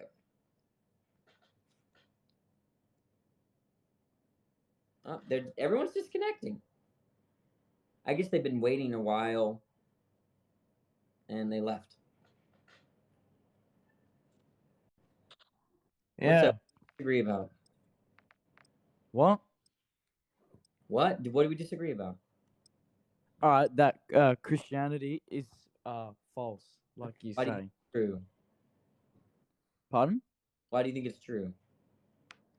Well, there's can you state your proof that it's not? Yeah. Just so I can like. Christianity relies on the doctrine of the incarnation and the Trinity, and it also maintains that there's one God and that God is all powerful, all knowing, and all good. And so I think that those doctrines are incompatible with the properties of God. How? If God is all powerful, then why can't he like do what he does?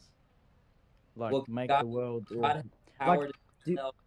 Does God have the power to make himself not all powerful? Search and destroy. No, that just defeats the purpose. secured the He can if device. he wants to, but Oh, he there's can. no point. He does have the power. If he wants, he can do anything he wants. Yeah. So he can make Anything. himself not God.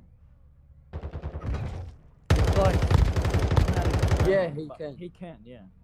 Okay, so God can make atheism true right now. How? What? How? I don't know. Oh wait, no. Think Wait, he sorry. 1 minute left. How? Yeah, he can. Did you say that make atheism true right now? Yeah.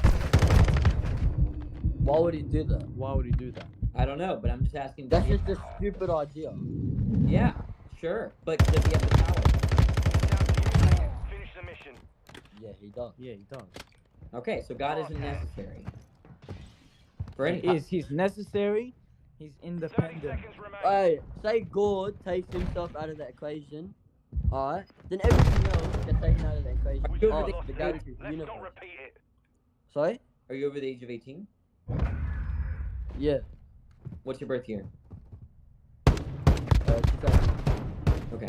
So the point is that if God is necessary, that means he has to exist. He must exist, Search right? and destroy. Yeah. Okay. So that means that God can't make atheism be true because then there would be a point where God doesn't exist. But hey, Saber I 1. don't understand. Take Why are security you on the saying, objectives. what's the point of atheism, bro? Why are you bringing up atheism and God? They just both contradict each other. Why would he remove himself from the equation? I don't know. You- It doesn't really matter. The point is that does he have? Well, why would we know? Because even in the Bible it says that we can't handle the things that God thinks or comprehend what he thinks. Saying that he has this power to make atheism be true, but yet you're saying that God must exist. You have contradictory beliefs, and I'm pointing that out. But why would he make that's left. atheism Finish. true? Like, why? I already told you it doesn't matter. It could be because he got bored. I don't know. He didn't want to exist anymore. It doesn't matter, right? The point is that you believe that God is But necessary. no, but Excuse me. You believe that God is necessary, which Moving means he here. must exist. But you also believe God has the power. Final 30 seconds. We lost that round. Ready up for the next one.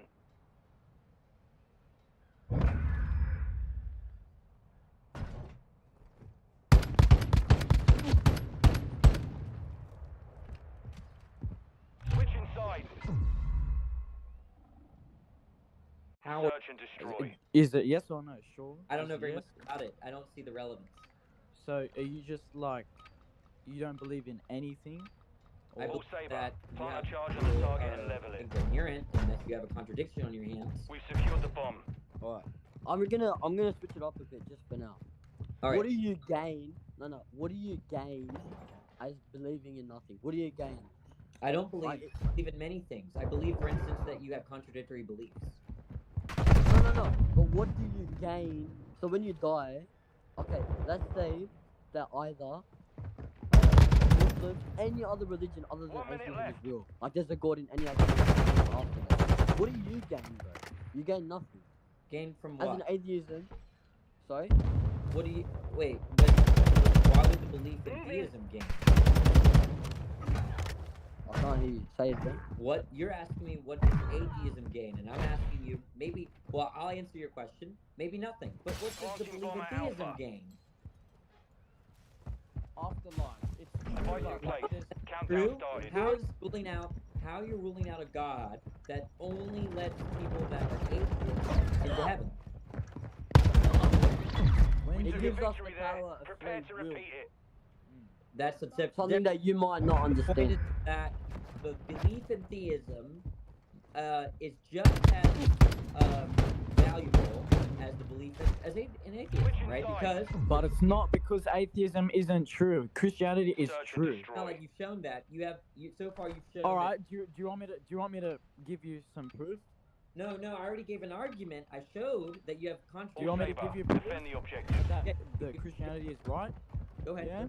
All right. Go. So, are you familiar with Euphrates River? Yes. All right. In Revelation, so John's vision is revelation, like it says that. Revelation is John's vision. Even it says that the Torah and the Gospels are true. He said Allah Final revealed minute. the books of truth. He revealed the Torah and the Gospel. So that means John is true. John said, I'm just gonna like summarize it a bit. He said, like around the end of the Revelation chapters, he said that the Euphrates River will dry up as a sign of the end. It's drying up.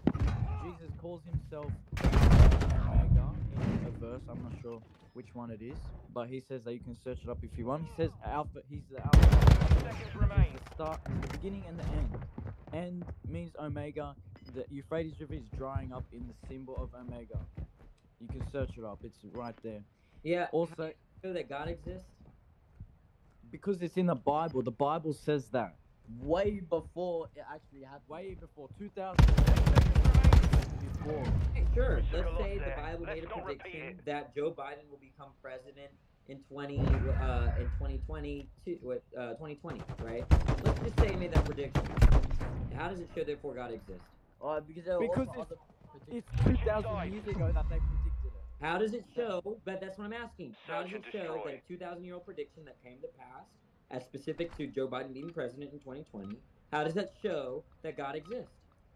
Because there's All no such Saber. thing as Detonate the President target Joe to win. Biden back then. So for them to predict Bomb something secure. that's gonna happen in 2,000 years, so specific that a random man in America, Joe Biden, is gonna be president on this exact year, this exact date, stuff like that.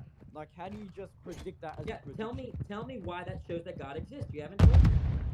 Because it says so. It would, like, let's say you're saying that Biden president in the Bible. Yeah. God, 1 minute like left. whoever wrote the Bible has the Holy Spirit. You've got the bomb. So therefore, it can't be like changed and stuff. So, like, wait, what's he saying? Hold up. To show that that God's real, because God is the Holy Spirit. It's the Trinity. God is the Father, Son, That's the Holy question. Spirit. Wait. Yeah, I'm getting there. I'm getting there. So if they're filled with Holy Spirit, aka God, Final then 30 God seconds. will tell them what to write, as He did, because they weren't intelligent enough know what to they- write. Let me So God therefore predicted. You know your argument begged the question.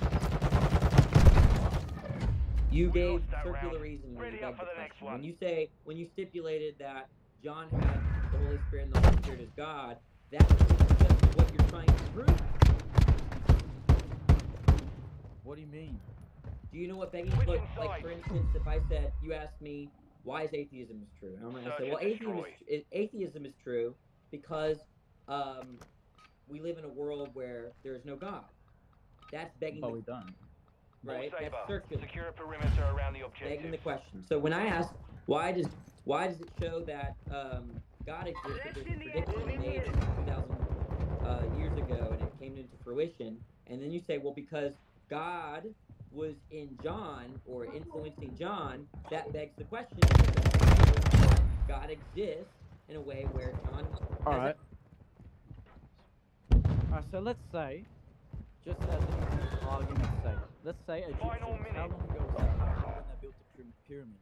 How long ago? It's down to Oh, you, mate. Finish I'm the no mission. historian. Let's just say 2,500 years ago, something like that. I don't know. All right. So 2,500 years ago, let's say the pyramids were built. Yeah. Okay.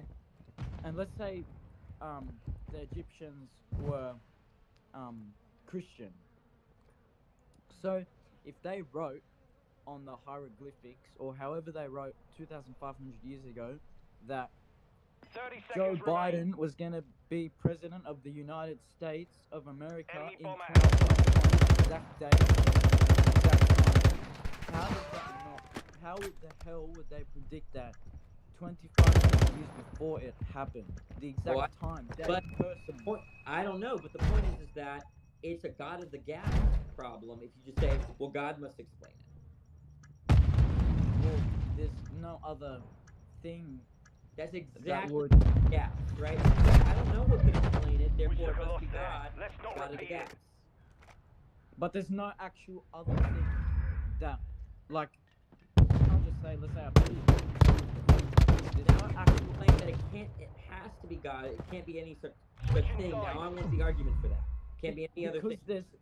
Because there's Search no and destroy. logical, like, answer other than a person.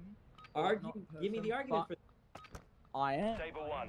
Set a charge on the There's target no and detonate it. logical answer We have the device. for why it's not God. Like, because that's just a reassertion of the claim. how You're just reasserting. how is a normal human going to tell the other Egyptians that this is gonna happen? It has to. Look. Let me take an argument. Give an argument. If you're giving an argument, you can't put the conclusion in the argument, and you can't ask questions. Arguments are not built of questions; they're built of premises. Okay, which are true or false.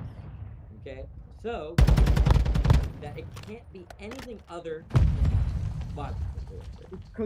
Because humans 2,500 years ago could not predict what happens like 2,500 years in the future, exact time, date, person, We secured the bomb. whereabouts. So like, you're saying because exact. humans Final can't 30 explain it, seconds. God explains it? Well, That's bad can you give me reasoning. can you give me any other person? Look, I'm holding your feet to the fire Mission to failed. substantiate your Return to claim. base. Asking me questions is not going to help you substantiate your claim. Can you? You're the one that's you're arguing against. I gave you. No, I had to give you an argument. I'm asking for you to give an argument. You came and said, "Let me give you a proof that God exists," and I'm showing you that you got nothing. But I do have So something. wait, what's your point again? The I want point to hear your is that if something as strange as there is a prediction 5,000 years ago, 4,000 years ago that Joe Biden would be president in 2020, and that actually happened, right? It doesn't follow logically that God explains that. What do you mean God What- doesn't explain it? No, I'm just he's saying that it doesn't logically he's saying follow there could be that any other if thing something that as strange as predicts that doesn't God have to be explains it. God. Well then, can you tell me? Alright, so What- the Bible is all written on the word of God. Keep that in mind. The word of God. No, that's begging. I don't believe. No. You talk. I'm talking now, bro. Please. Okay, So the go. word of God, alright? The word of God, every single one of them is written upon God, alright? What God is saying. So the Euphrates River, the sun, these earthquakes that are happening now, and the more that are predicting to happening, that it was clearly stated in the Bible, okay? They were all said in the Bible. 3 predictions or more. I don't know how many there It doesn't follow that therefore God exists from that, unless you're just begging the question and asserting that God wrote the Bible or inspired it.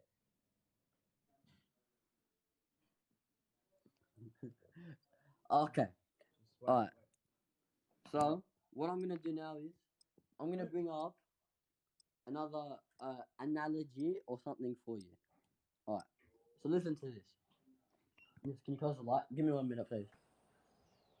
Well, Close look, the light. there are other people waiting. I don't. Yeah. mind- Okay. No. Let me continue. All right. So If this is not good, So I'm. what I just want to know, because you're saying Christianity is false, Islam is false. You're an atheist, right? So let me just ask you a question. How do you reckon like the world has come to be the world? Like how have we all been created? That atheism is just so like weird and wrong, and like how does that work? What's your question? Is where do I think I came from or we came from? Is that the question? Yeah. How does atheism work? Like, Well, look, explain. I don't think atheism is that like a robust theory. It's just saying I don't believe in God, right? Or I think God doesn't exist, right? It's not supposed to be a theory about how the world works, right? It is a theory because it's not real. There's proof of God. There's proof of the original scriptures of the Because Bible. you're saying taking Alpha. right? And you're saying nothing created it. The best Alpha. the best scientists in the world have said that it's so perfect and it had to have something so They're taking substantial Alpha. to be able to create it. Do you know who Stephen Hawking is? Yeah. A well-known, a global-known atheist. Yes or no? Yeah, I think It's a I think stalemate. he's more to All hunters, agnosticism, but I could be return to wrong. base. He's an Anyways, he's an atheist. He said it's in his. Anyways, in his book, he said that there has to be a creator. Well, I think you're misinterpreting him. But No, that's what the book says. That's what the book says. Read his book. yeah, but read his you book. know, wait. I could say all sorts of things about the Bible verses, and then what you're going to tell me is, well, look at the context, right? Have you ever had an atheist tell you that there's a contradiction in the Bible, and then you say, look at the context? Well, same thing with other books, right? If Stephen Hawking said there had to be a creator, I wanted to know the context, right? But let's just say he said that, then I would disagree with him. Well, then read his book, and you can agree with him. Well, look, I respect Hawking for physics. I don't respect Hawking for philosophy. Well, then I can't change your view on that.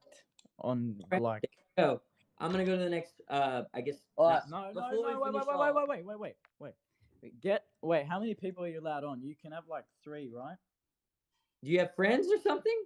No, I'm saying that like let other people on. Oh like, no, with don't us. do that. I want to be Why? the center of attention. You see. No, just do it. I'll let one other person, please. I just want to see what they say, and then we'll see. Like just once, just see what happens. 1 or 2 people. I never do that. I'm gonna let chat vote. Okay. Yeah, come on, please. Come on, chat. Chat. Muslim or Christian, just join. Muslim or Christian, join. Hey, we're here to convert him, bro. Come on. He has a wrong belief. You know, y'all are kind of silly. I don't know. Y'all make me smile. Y'all are. Yeah, come on.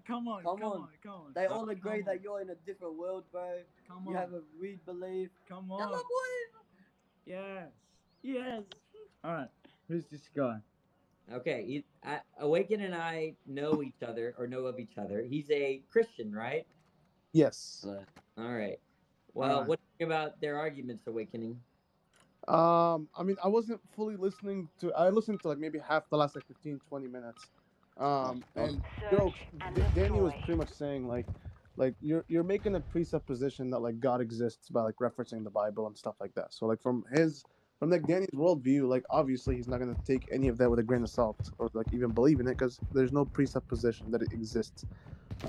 What's the point of us arguing if you're just going to refuse to understand and refuse to believe what we're saying? There's no point in arguing. No, If he's you not trying to find like a logical like 1 explanation minute left. of why God exists. So like I'm gonna ask like Daniel like a question, right?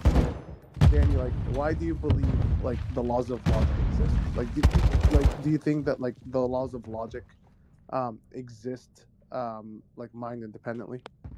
I'm fine with that. That there are propositions that are true in every possible world. I'm fine with that. Yeah. Okay, so like, where do they come from, though? I'm not so sure if that's an intelligible question. It is. Where do they It is. come from? I don't really construe those propositions as coming from anywhere or themselves explained. So here's my problem with that, right? Is that like in the Christian worldview, we presuppose that like the laws of logic, because they're metaphysical and not tangible, in a tangible materialistic universe, that there's like some sort of like truth to this logic. And for us, we would like God is what like transcends this logic into us. But from an atheistic worldview, like I haven't found an answer of where the laws of logic exist and where do they come from. I don't think that's an intelligible question. What do you It mean? is. It is. Well, it's like asking where, like, the point is that if laws of logic are caused or explained or came from somewhere, then that means it's possible for there to be a case where there are no laws of logic, right? And that, but possibility already requires laws of logic to be made sense of. So it doesn't make sense to ask what grounds them, bounds them, where they are, or where they come from. So like I can replace the word like laws of logic with like morality. Do you believe that like morality is objective or subjective? I'm a moral anti-realist, so I don't think there are any moral facts independent of stances. You don't believe there's any moral facts independent of stances. So Right. like putting a 2-year-old in a blender, is that like a bad thing? A good... But why is it wrong? Well, why is it wrong? Because I have a stance against harming that kind of entity in normal circumstances. How do you know that stance is correct? Like how are you? What do you mean by correct here? Are you talking about stance independently correct? Yes. I don't know what that means. I know what correct means in a stance dependent way, but I don't know what correct means in a stance independent way. So I would say that like in any possible scenario, is just objectively wrong, no matter what circumstance. I think it's wrong, but when you say objectively, you mean stance independently wrong, and I don't know what that means. So for me, I think like morality is objective because of that. Yeah, meaning that you think that it stands independently wrong, right? Yes. Okay, what is that? I know what it means to say that it's wrong. I know what it means to say that it stands dependently wrong. I don't know what it means to say that it stands independently wrong. That makes Because you don't see that morality is how do I say this? Because you don't see it as something that is, I guess, like intrinsic, like metaphysically, like I guess available or like the point that I don't know what the concept you're thinking. I think it's unintelligible to me to say that there are moral facts that are independent stances. In fact, if you believe in God, presumably you think that moral facts are dependent on God's stances. Correct. In your view, I don't think you could adopt stance-independent moral facts. So this is what brings me down to this question, right? Is that like there is a presupposition in the Christian worldview, or even like the Muslim worldview, or even the Jewish worldview, or like a religious worldview, that like all these like quote unquote truth that we're talking about, the laws of logic, like how are you, like, for example, like holding your phone right now, like, or like playing with your hat, how do you know like your senses are telling you what's true or what's not, right? And it comes down to a point of, well, it's either I don't know where this comes from, or from a standpoint, well, it comes from God. And this is where I think like the transcendental argument makes a What pretty... comes from God exactly? What is it? What are you saying comes from God? Like the understanding that like there is some sort of logic in this universe for me to even like trust my senses. Like for example, Could God allow your senses to be deceived? Sure, it can be deceived. Then However, God there's really explain, like on God, in the God hypothesis, there's no reason to accept your senses because God could allow you to be deceived. He can. However, intrinsically, you have justified belief in like phenomenal conservatism. Like you Yeah, but have God could allow you to be deceived about that, right? correct, but the fact that like you in your worldview, like the deceiving part of it is like not even because of a source, but more of, oh, I could be wrong or I could be right, and you don't have like a backing for as to The point why. is, let's say there's a problem on atheism, but I don't see the problem getting any better on theism because you're saying that God can guarantee the reliability of cognitive faculties and other kinds of beliefs, right? But the point is that if you believe that God could allow all of that to go wrong, then God doesn't help you in establishing those things as reliable because God could be literally everything about your sense perception and your beliefs. God could be allowing it to be all false, right? So God doesn't help here. Well, so it's not that God helps or not. It's just that like I think with a religious, not just Christian, with a religious worldview, you're at least able to answer the question of like, No. The question. Remember the question. The question is, is there reason to believe that our cognitive faculties or sense perception are reliable? And the question is, could God provide a reason for that? And if you think that God would allow those things to go wrong, then God is not a sufficient answer to the question. God is not a what? A sufficient answer to the question about guaranteeing or allowing for that or believing that our cognitive faculties and sense perception are more reliable than not, because you could just allow all of your sense perception and all of your beliefs to go wrong.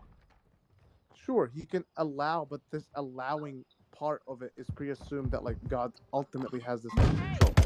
So it's presupposed, and it could be circular in the worldview of Christianity, but like with atheism, what I've always like had a struggle with people trying to substantiate like where do we know what truths are, is that it comes down to, well, we don't, and at least from a Christian standpoint, you can say, well, the truth comes from this being.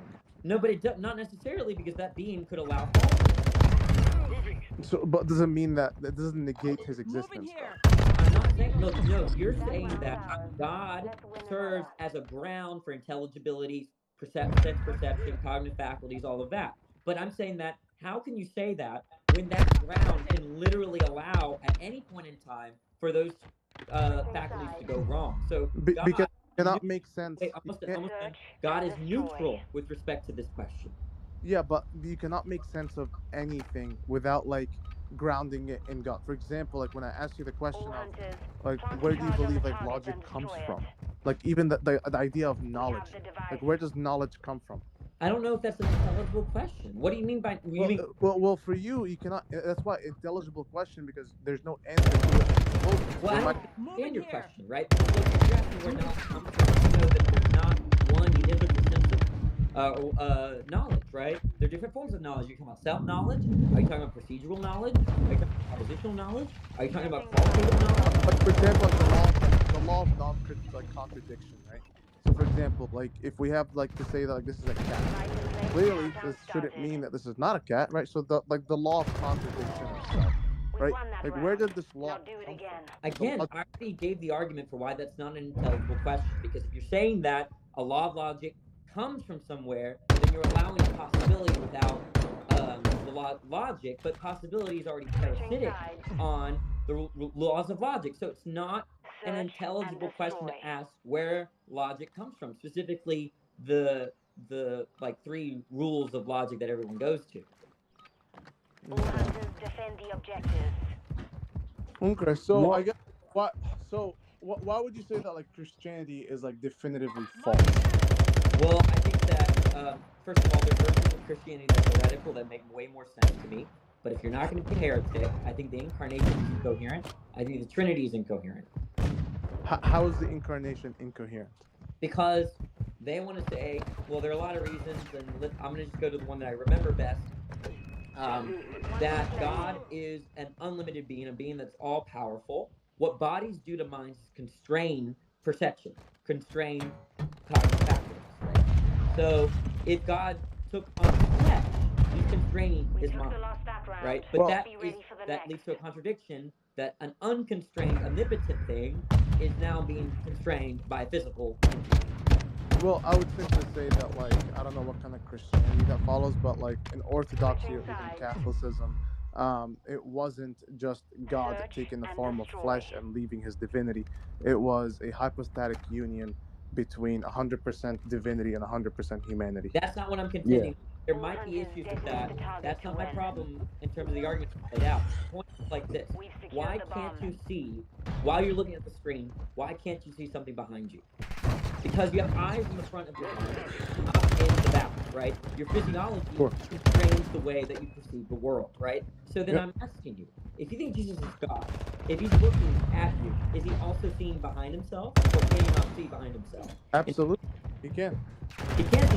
So in what sense is he taking on a body? It seems like this is a puppet, not a body. No, because for example, like if you read the Bible, there's a lot of things of like Christ saying, "Oh, I don't know," or Christ saying, "Actually, like, why did this woman touch me?" And obviously, you know from the apostles that he knew all things, right? So in the flesh, like Christ in the flesh was constrained by the humanity because he was 100% human, while simultaneously in the same exact moment was also 100% divine. So his divinity can show him, right? The divine is unconstrained, correct? The divine was never constrained, but in his in the flesh.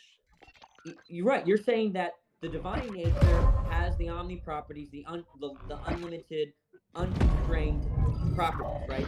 But the human nature is constrained and limited and maybe even ignorant. Okay. But that means that these natures, they have mutually exclusive properties, so they can't be together, right? Why can't they be together? Because Because the properties entail a contradiction. This guy's just swearing at you. You can kick him. Okay, I'll kick him. He left. Yeah. So why can't the hypostatic union exist? Because if you have two natures that have mutually exclusive properties, then a being can't have both of those natures. Who says it's two natures? I'm saying that it's one nature that is 100% divine and 100% human. Okay, right. So you have the divine. Does Jesus not have a divine nature? So in the flesh, his nature. So for example, like Protestants or even like some other like different like Miaphysites versus like Monophysites, they would say that Christ has two natures, which I think is illogical, right? Because then there's a separation between the divinity and the humanity. And I would agree with you in that case. Yes. Okay, so Jesus does not have the divine nature.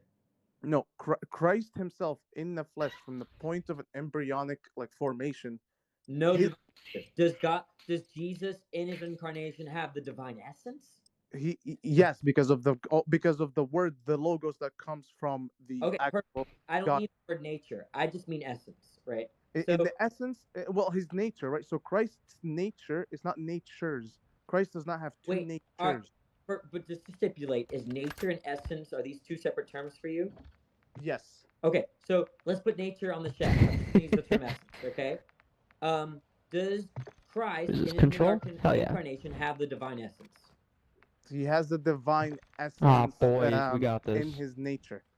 Okay, does Christ have a human essence? In his nature, he is both. Okay, so you have a human essence and a divine essence, right? The divine. There's no end. There's no. 10 win streaks give you red end, fire? You're That's making cool. two different natures. No, look, I did not use the word nature. I'm using the word essence. What do you mean by essence? Well, I don't typically incorporate that in my metaphysics, but most Christians mean by essence is that whatever makes that thing that thing. The essence of the thing is what makes it that thing. Capturing B. Yeah. So if we're talking about like the Godhead, because like probably go around. Eternally generated as the logos from the Father, then he takes on of the essence of the Father, which is God. Oh well, that might get complicated. Again, that's another direction. So you agree that the divine Jesus has the divine essence in his incarnation, correct? Oh, he's on the second floor. He has the divine and the human. Yes. Okay, so he has both. So these essences have mutually exclusive properties because correct implies limitation. The divine essence implies non-limitation, right? Yes. Okay, so then. Alright, yeah, you guys keep doing your thing with B. I'm gonna continue A. Why can't they? Because that would entail a contradiction. Like, I could not have the essence of a bachelor, right? And also have the essence of a married man. You can, but we're talking about a being that can do all. Wait, why can't I? Isn't there a contradiction in saying that I'm a bachelor and married? Yeah, because your essence is still of human. No. I'm not talking about the human essence. Oh, yeah, they're gonna be about heavy set on A. Be careful. Right? Yeah, because you're comparing that a bachelor and a Oh, husband, thank you for because whoever a husband got is a him. presupposition of a marriage, where a bachelor is not. Right. There's a logical contradiction in having both of those essences, right? There's a logical contradiction because there is no like hypostatic union that is formed between. We're not there yet. I'm just illustrating how essences are being used here, right? The Well, point, you're both. Well, again, both Well, of these scenarios, there's whether one it's the more over by bachelor the or white truck the, going towards A. groomsman, they're both human. He's okay, stunned. look, I'm not disputing that. What I'm pointing out There is he's that we coming. agree that a human cannot have, or a being cannot have the husband essence and the bachelor. The human cannot. Yes. That nobody can. God can't have those two essences. Of course he can. He did it in his. We may best. be so Wait, low, but so are God can they. have a bachelor essence and a husband essence? Yes, it's called nature. I'm not talking about nature, I'm talking about essence. Well, we have. You're saying that God, for any moment in time, can both be married and... What do you think Christ is? Like what do you believe Christ is? Keep at No, it. let's just stick to it, right? You're saying that God can both have the husband essence and He's right the around the bachelor corner. essence at one given time. Not the essence, the nature. Shit. I'm not... Am I talking about nature? What did I say about nature? We're putting on the Well- shelf. I'm just talking about essence. Do not change my argument. Essence... So essence, Flash out. is divinity? No. Of the Oh, Godhead? Windows That's what- second. Yeah, You window. agree, Or- you agree that essence just means whatever makes that thing, right? So the essence of a bachelor is that you're an unmarried man, right? Yes, but that's the logos. You're talking about the logos. I'm just talking about bachelors and essences. I'm not talking about anything to do with Christianity. Okay? So, because we gotta get our terms straight about what the function He's of an stunned. essence, okay? Just in general. So if There someone he has is. the essence of a bachelor, Got one. that essence of a bachelor implies Got the other. that they're Ah. a man and that they're a man, correct? Sure. Okay, the essence of a husband is Just about implies like, that they're a man There and you they're married, go. correct? Good shit. No, shit. because was- the essence of They them is that they're definitely put up human. a fight. Sorry, I'm just talking about That's husband. that's not essence. It's just criteria. It sure was.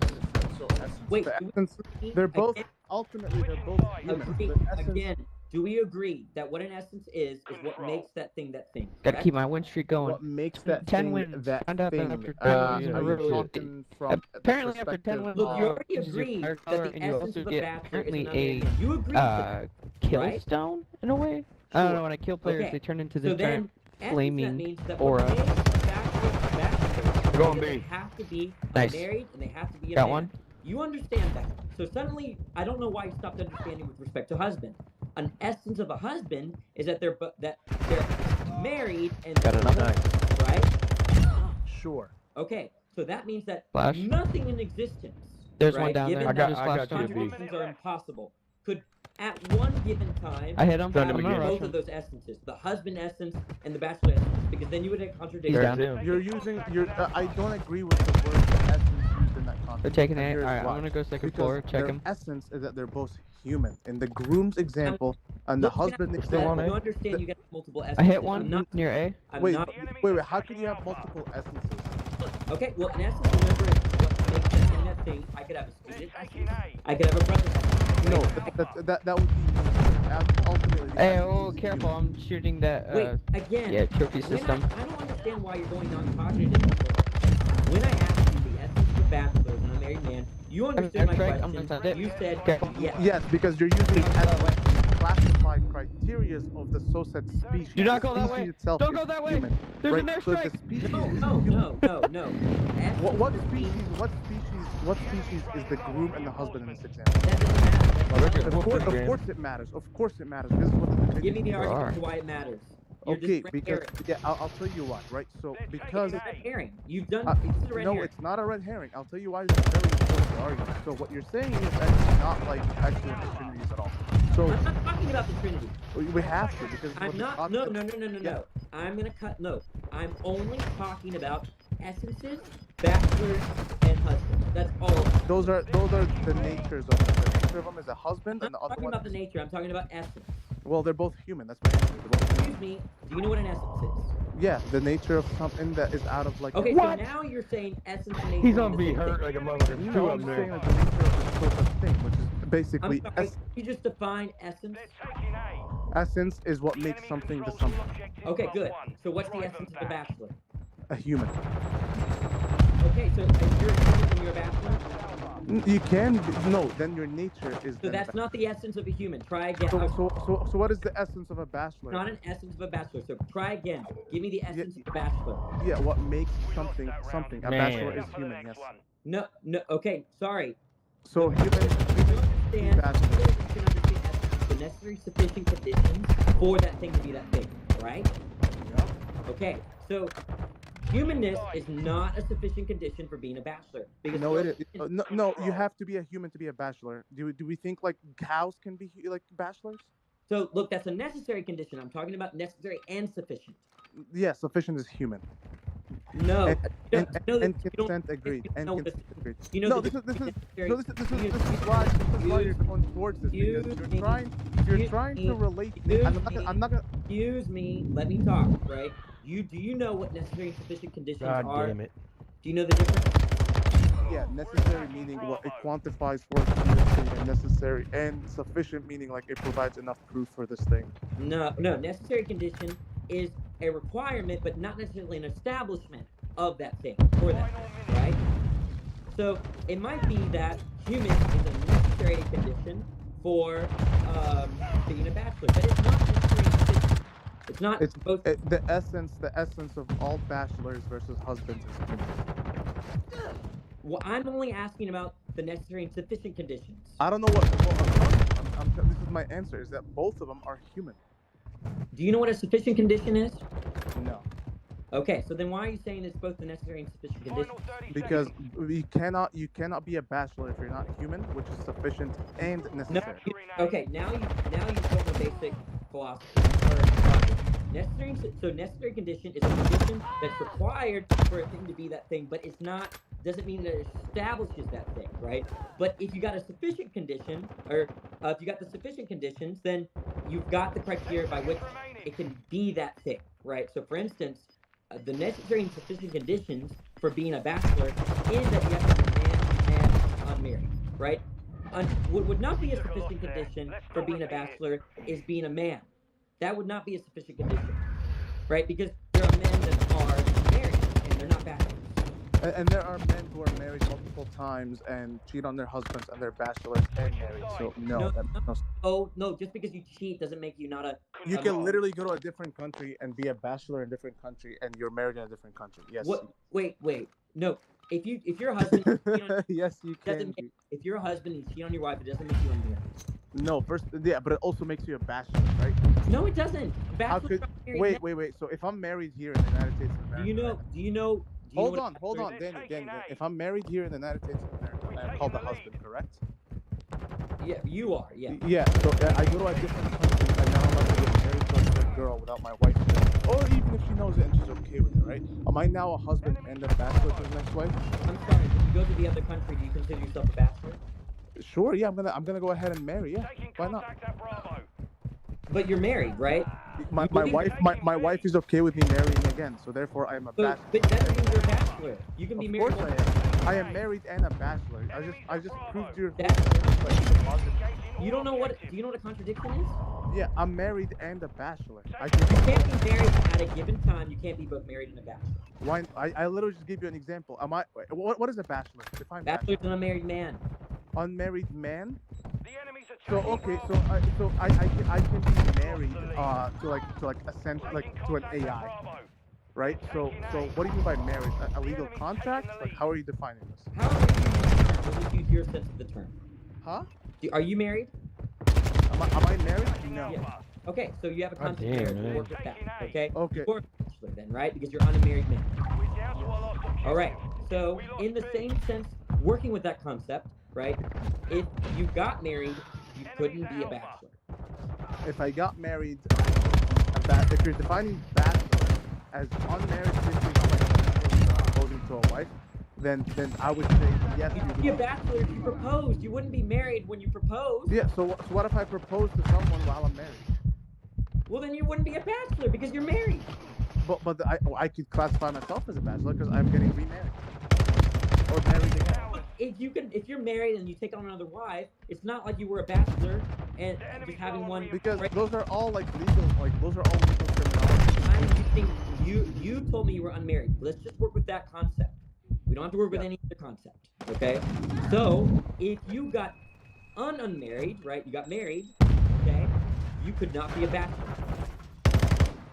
Okay, I don't see where this has to do with anything that we're Because discussing. I'm going to show you that if you have the essence of a bachelor at one given time, at T1, you could not have the essence of a husband. The essence? No, I would say that my essence is still human. I'm talking about you know, the different essences of husbands, right? But well, to me, this is how I'm gonna define like the essence of those two things, that they're both. Did you hear what I just said? Do you know there? Yeah, there could be, but like one of the main ones is that I'm not. Get this clear. I'm not talking about human essence right now. I'm only talking about the bachelor essence and the husband essence. That's all I'm talking about, right? You get that? I would say you can call those natures. Okay, so you don't think there's such thing as a bachelor essence? I would say it's like the nature of this person now becoming a bachelor. I'm not. Is that the question I asked? The question I asked: do you think there's such thing as a bachelor essence? Bachelor essence? No, it doesn't make sense to me. Okay, you defined earlier what an essence was as what makes a thing that thing, correct? Yeah, what makes it the thing? I don't think that like you being married or unmarried. Okay, defines so then the you're person. saying that if you deny bachelor essences, then you deny that there's anything that makes a bachelor a bachelor. Except for the legal contract. Okay, so then you just contradicted yourself. No, I would say that the nature of this person now is like married or unmarried.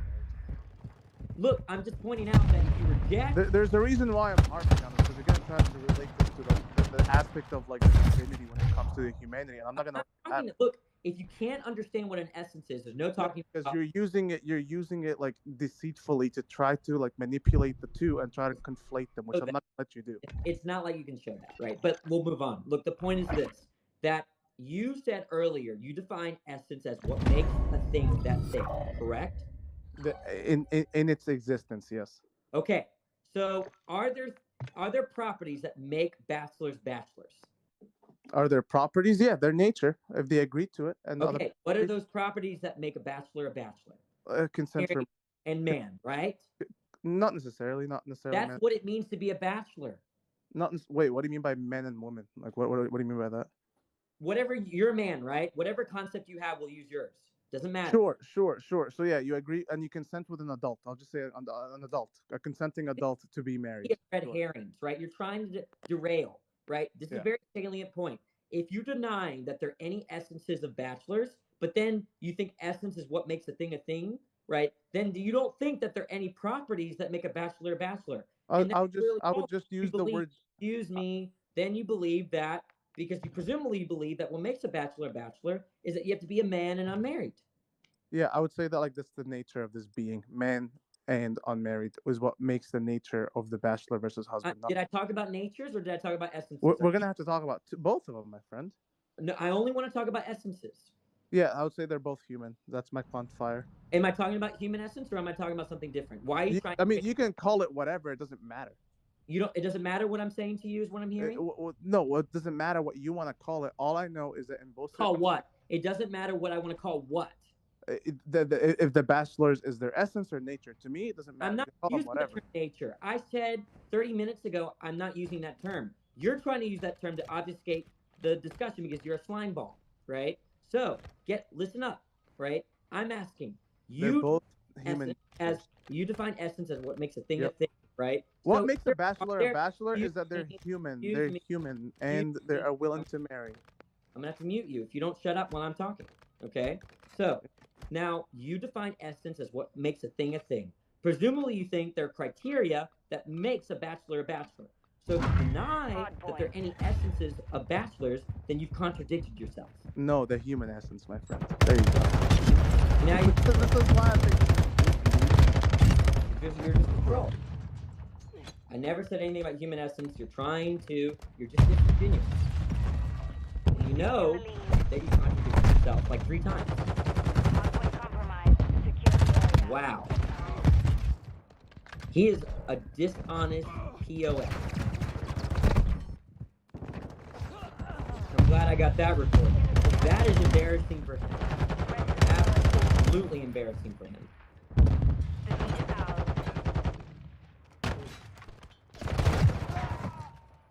Alright. And the funny thing is that he didn't know what a bachelor was. Guys, if you're looking up to this guy, this is the guy that says you can be married and a bachelor at the same time. That's the guy that you're looking up to. That's your beacon of logic right there. Fast hands activated. Anyways, I couldn't get progress with this. Here's my argument. You look at the analogy between bachelor essence and husbanding. You couldn't have both because they have mutually exclusive properties. On one hand, bachelor means you're married, you're unmarried. Husband means you're married. You can't be both. So, look at the human essence and the divine essence. Human essence is by limitation. Bodies constrain human capabilities, right? But God is unconstrained, has all capabilities. So a being couldn't have a God and a human essence. That's the problem. But he was so dense and dishonest, we couldn't get that far. We've taken the lead. Just insane to me. Location updated. Okay, guys, my throat's going out. I've been streaming for a while. It's 5 a.m. over here. Follow me. The enemy has the lead. I've got to post it. I'm posting that on YouTube. So let TikTok refresh. I'm gonna post that debate on YouTube because that was. Enemy targets at the hard point. All right. I'll catch y'all later. You have a YouTube channel. It's my link tree. I mean, it's just a little. Sometimes I post a recording. Sometimes I don't. All right. Y'all take care. Thanks for supporting me. Nice to see Sneakers and Razzle and others. Thanks for the support. Y'all have a great day. Get ready.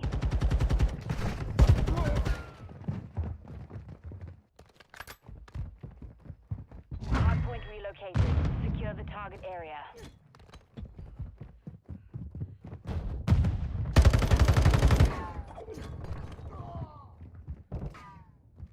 Lead is ours.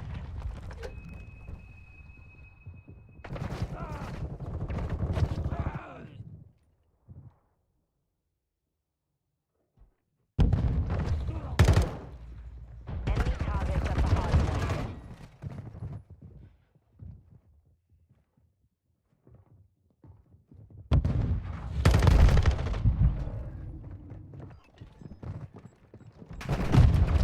Hardpoint compromised. Secure the area.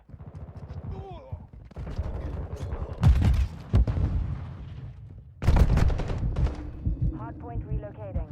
Stand by.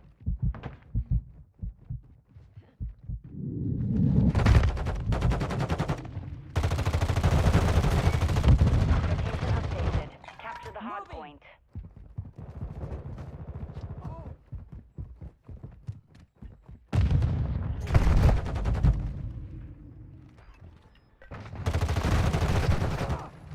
Threats in the perimeter.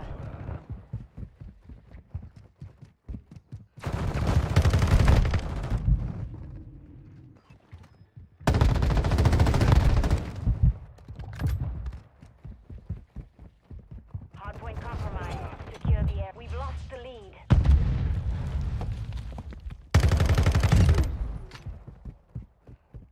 Threats in the perimeter. Enemy targets at the hardpoint. Confirming next hardpoint. Stand by.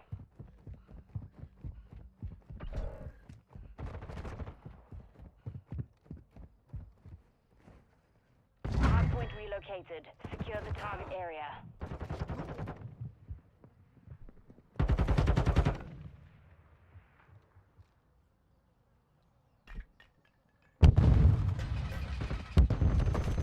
Threats in the perimeter.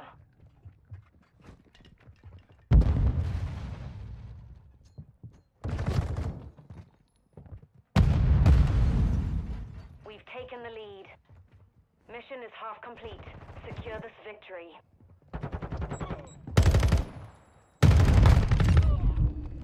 Hardpoint compromised. Secure the area.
planted. Secure the Friendly cruise missile deployed.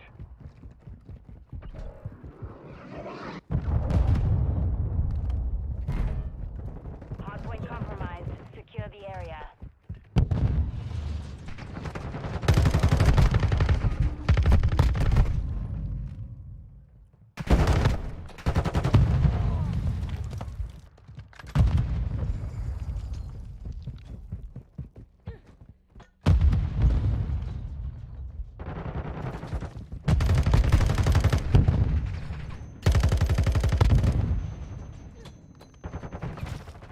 Enemy targets at the hardpoint.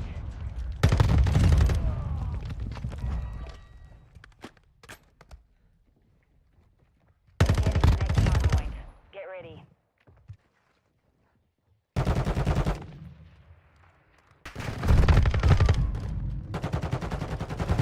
Target area updated.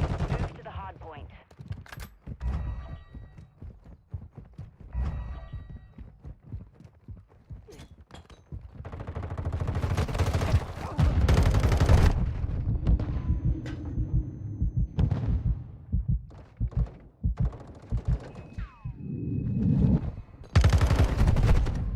Threats in the perimeter.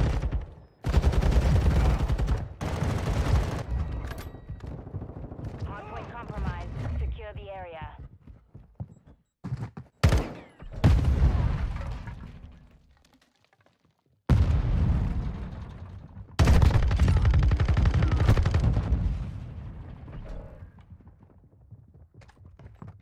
Enemy targets at the hardpoint. Hardpoint relocating. Stand by. Threats in the perimeter. Location updated. Capture the enemy targets at the hardpoint.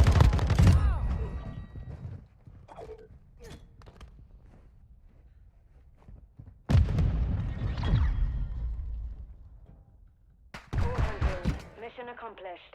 Lack a job.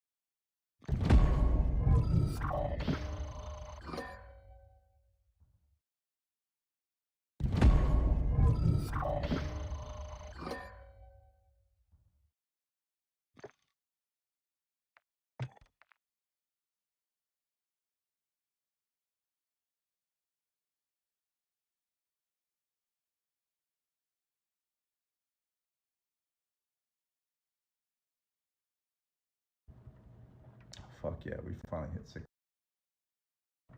Never get to thank you guys enough, but thank you. 1,600 followers, that's fucking crazy. On Twitch, that's crazy. Appreciate y'all. Next goal is 2K. We'll get there relatively soon. That's 400 more. That's fine. That's too easy. This is so much better. All right, we're back live. Let's get it done. Yes, sir. Scored a K-Cup coffee from Apartment Networks. Great perks of being a property manager. Yeah. Deserve. We love you. Love you. Thank you. What's the drag goal? Wait, what? The drag goal? Welcome back, TikTok. Welcome back. Welcome back. We're live again. And yeah, let's get back to it. You're just ready to embarrass people. Yeah, I know.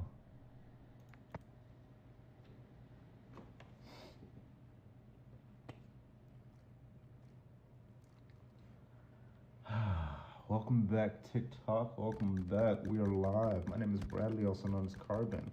If you want to debate me, hop in that motherfucking guest request. We are ready for you. Let's pop it off. How many followers till you stream and drag? Let's call it 100K. I don't do drag. So, but 100K, I'll do drag. I'm kidding. Maybe 50K. Yeah, maybe 50K. I have a friend staying with me.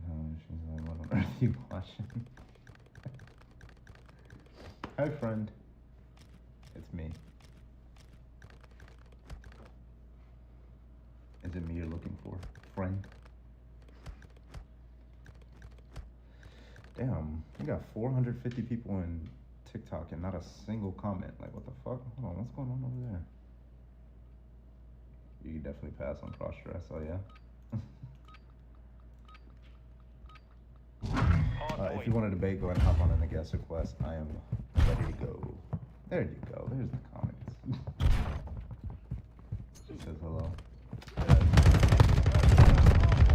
We've taken the lead. Hi again, what's up, Ice?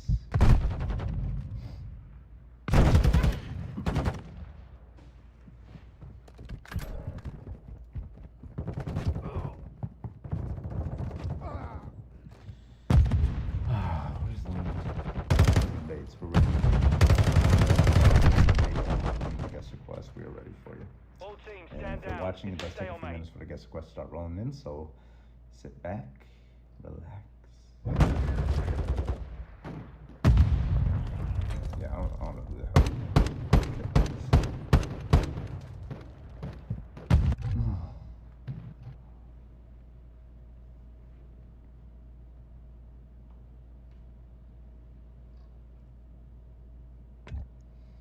Bro, where y'all at? I was like, yeah, this is my internet friend. It's not weird.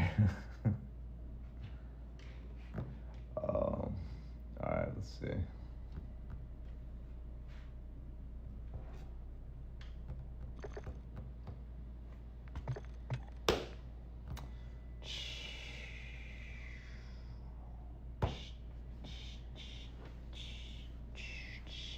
Still waiting for a debate. Let's go. TikTok is sleeping. Are they sleeping? Do we gotta leave TikTok alone and just do our Twitch thing? Just because nobody wants to debate. I mean, I've only been here for like 2 minutes, but whatever. You don't know jack shit about anything? Oh, hell yeah. Hop on in this bitch. Come on, let's go. Hey, we finally got a debate. Jim Tom 97. I requested him to come in. He hasn't accepted it yet. I'm not sure why he's not accepting it.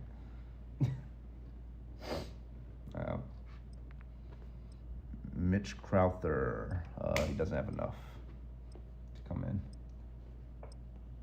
Mommy the worker sleeping in the little chair here though. Yeah, you good.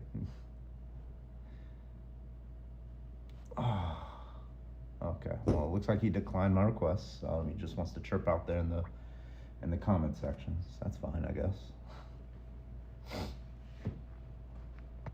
I'm full comfy now, hell yeah. Is he a pussy? Is he a coward? Maybe.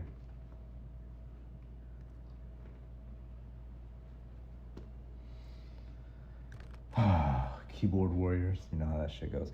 Listen guys, if you guys want a better viewing experience, you want to hear me on the microphone, see both the TikTok and Twitch comments, I am live on Twitch right now, so same name, go click on, or just go click on the link in my bio over here on TikTok and go watch over there. Just trying to grow my platform over there. Now him being scared of you, I know, huh? Don't get careful, opposite. Where y'all at?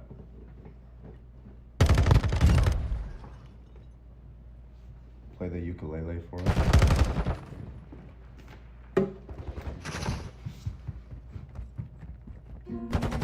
Oh, that sucks.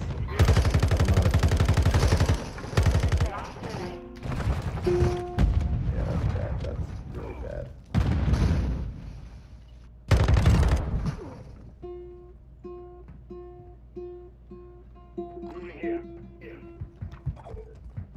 Yeah, I gotta get that app. I never got it.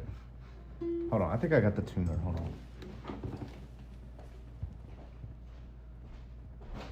Fast hands online. Enemy bomb at Alpha. Planted at Alpha.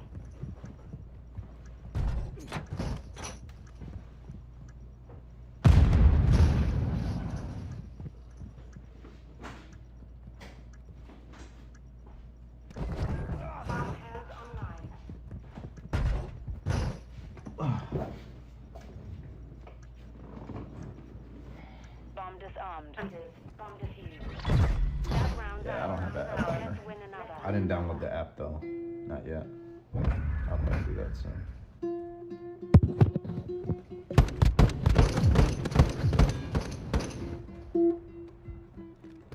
Bro, when I learn how to play this, it's over for y'all.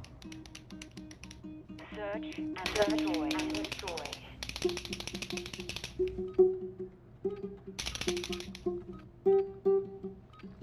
All hunters, plant a charge on the target and destroy it. We have Ever the tried device using your brain first. bud? Alright, well I invited you, so hopefully you're not just a keyboard warrior. Come on in, let's go.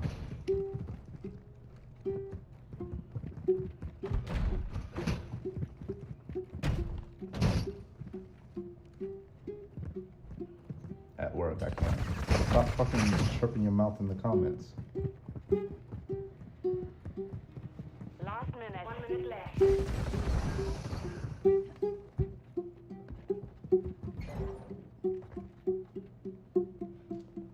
You're hurting me. I want to tune your ukulele so bad. I want to tune your ukulele so bad. I want to tune your ukulele so hard.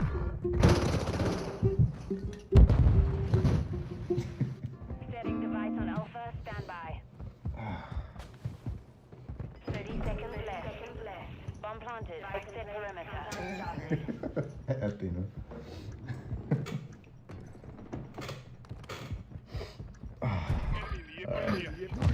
Bro, where is the debate? We don't have a single guest request for debate. What's going on? Where y'all at, dog? It's a slow fucking night. I gotta log. Okay, this is what I'm gonna do. I'm gonna log the dates and I'm a data guy, right? So I'm gonna log the dates and the times. So Friday night. So I'm gonna log the dates and the times that I get very few dates. And then I'm just gonna not go live on those dates. Or at least not TikTok.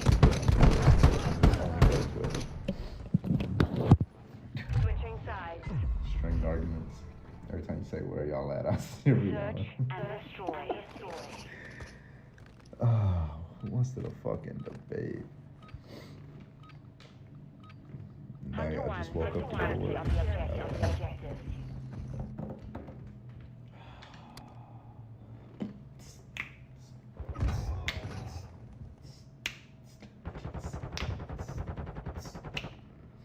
It's so funny how like these little like fake bot accounts like just automatically like within the past like few weeks they just start popping into the lives with the little fucking emojis and stuff like that. It's obviously like they're like scam and shit like that. 1 minute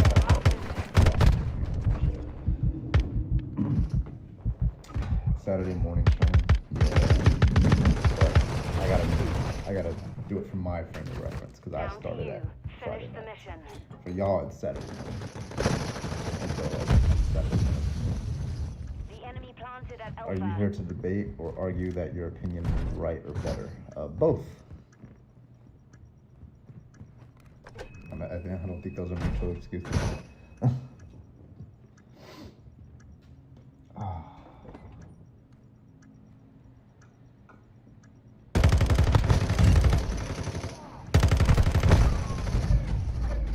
We have 800 people sitting in my live right now on TikTok, and not a single person wants to debate. All right, we are live right now on TikTok and Twitch. If you are just tuning in, go ahead and hop on in the Twitch right now. It sounds so much fucking better. Okay, if you want a few extra inches on your height or other things, come on over to Twitch, and it's much better. It's gonna go on platform over there. You get the we got lo-fi hip-hop music in the background. You know that little girl on the live videos on YouTube who's just like doing her homework? Yeah, that's what we're listening to in the background. So if you like that kind of thing, come on over to Twitch. Let's go. All right, let's get the first.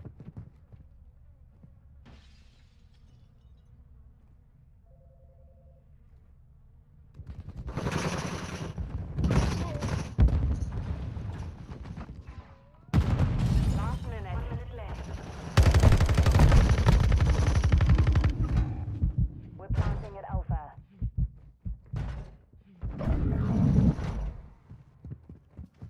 It's just you now. Finish the mission.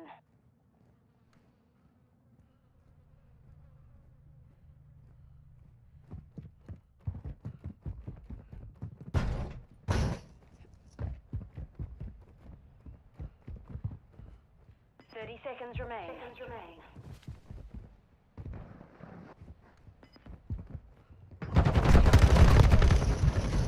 We took the last stat round. Be ready for the next. Good shit, good shit.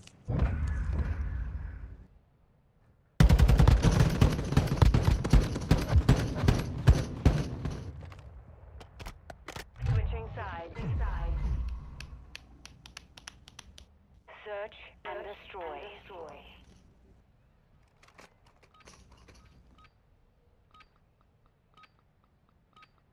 All hunters, secure a perimeter around the objectives.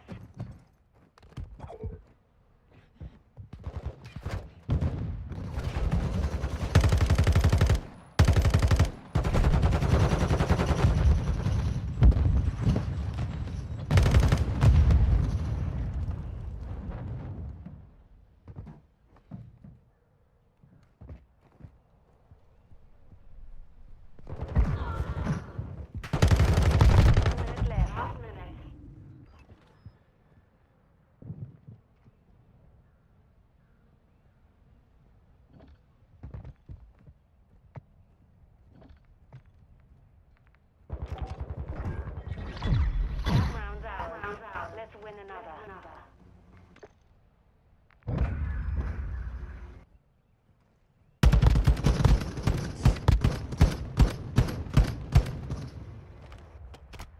Switching sides.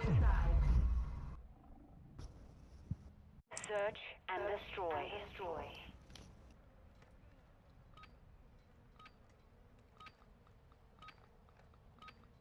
Okay, this is علم الرجال. Okay, this is called علم الرجال. So we look at the first person.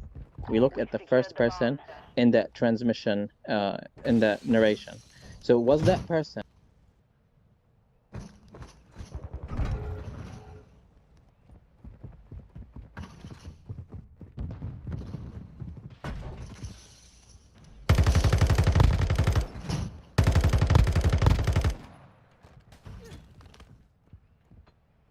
Last minute. We have the device. Device on Bravo.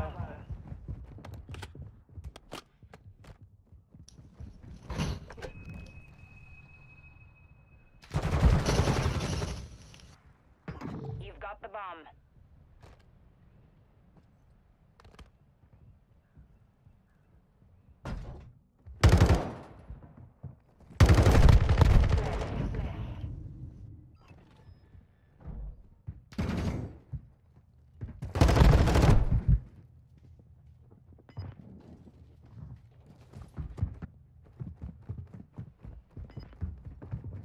Bomb secured.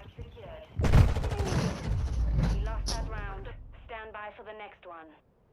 It was dumb not to just plant the bomb on B. Coming up here, the super match one there. Just bring it in for a close up there.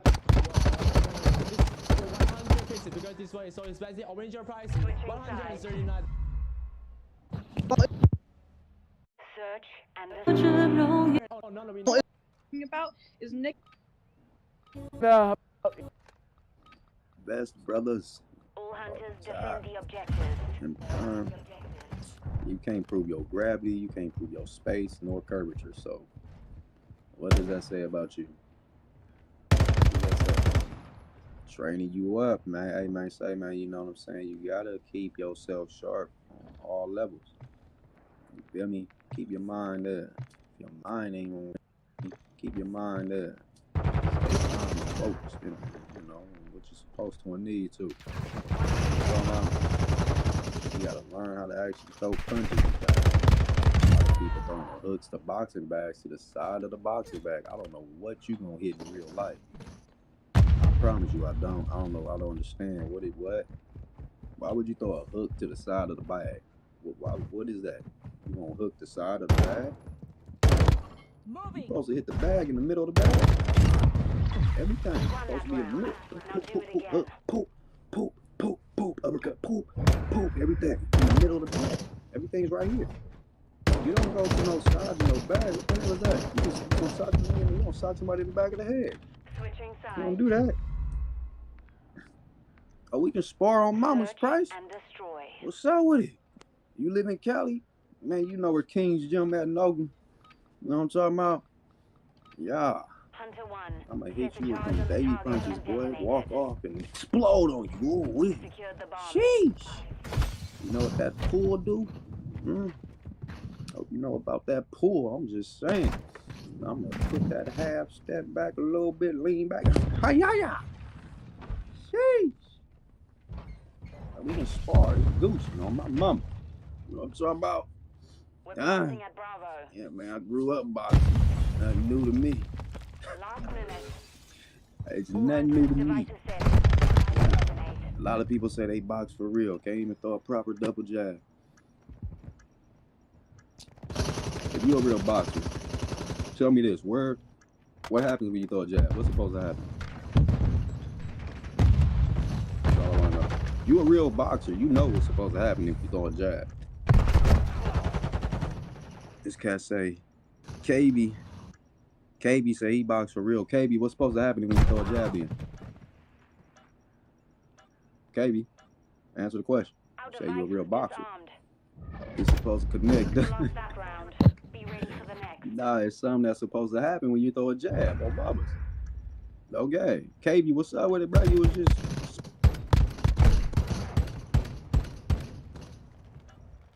Switching sides.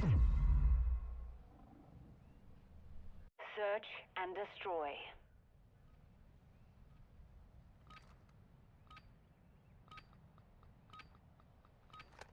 All hunters, secure a perimeter around the objectives.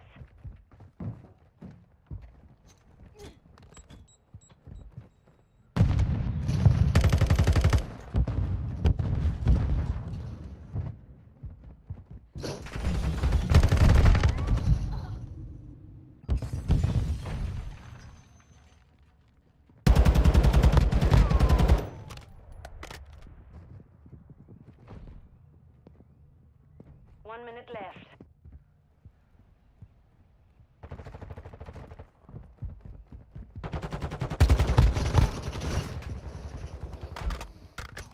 You just go. You just say what you want to say. Okay, so this is my question. So in the current, in a current court system, okay, let's say a murder happened, right? And we've got witnesses. How do we prove that these witnesses were in that place and they've seen this murder happen? Explain to us, please. Maybe you should.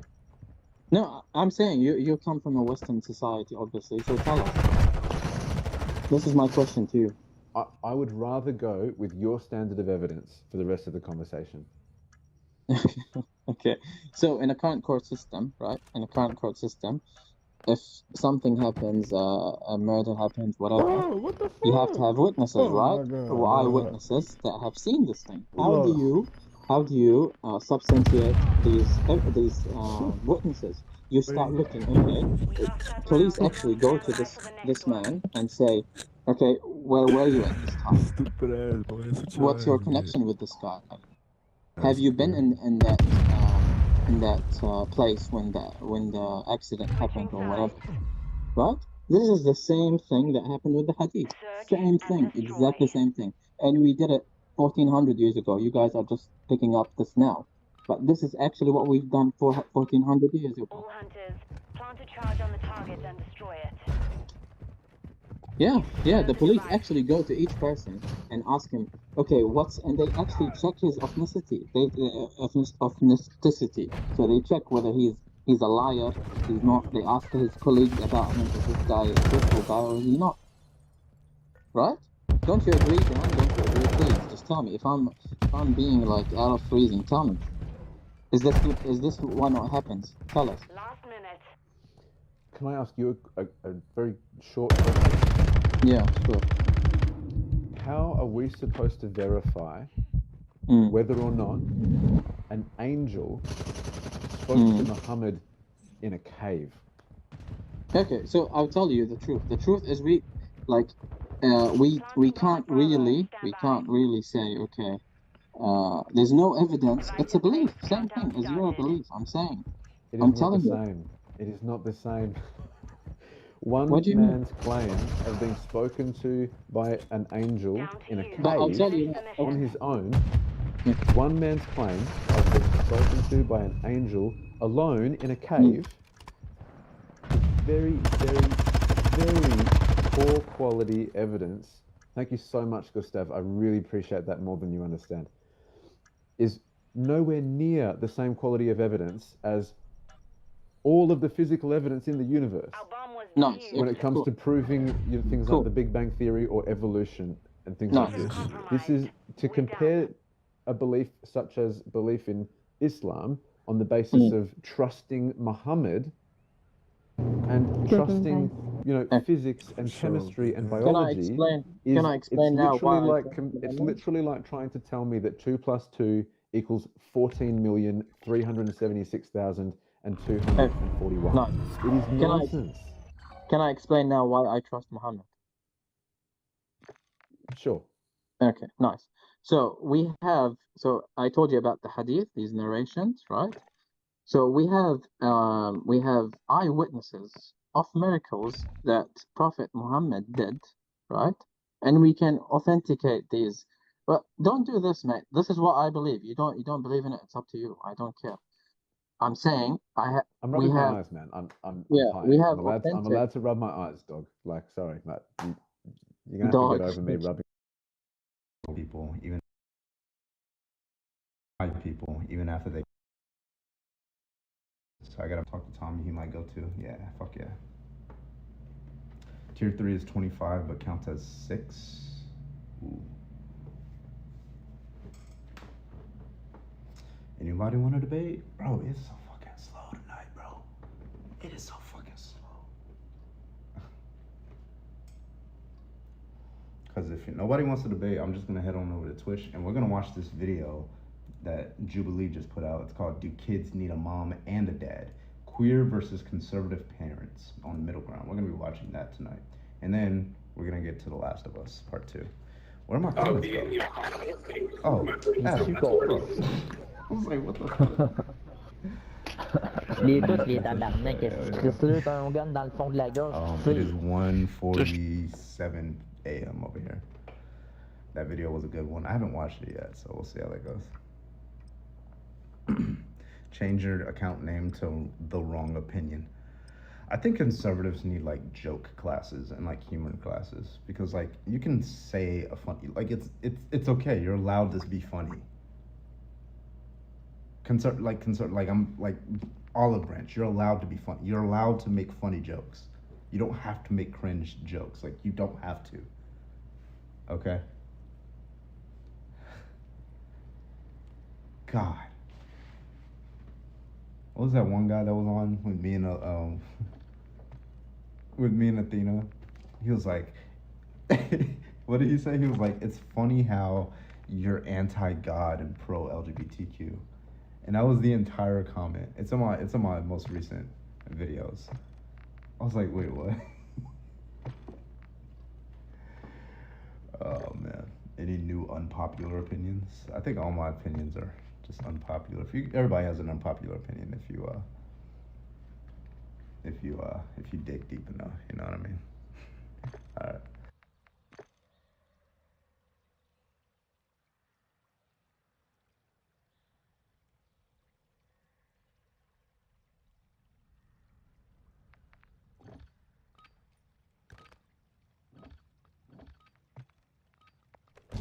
Hard point.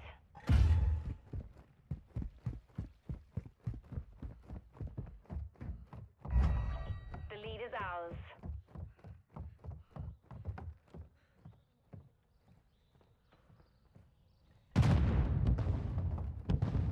Hardpoint compromised. Secure the area.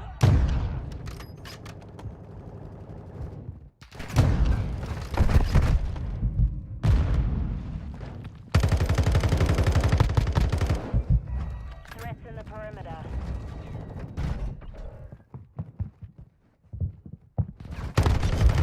Oh, bullshit. Enemy targets. Alright, rush shit.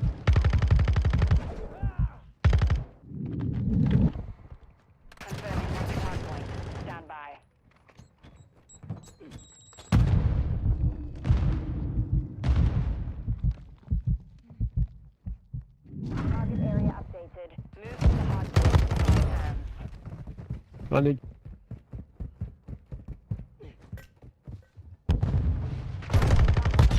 Secure the area.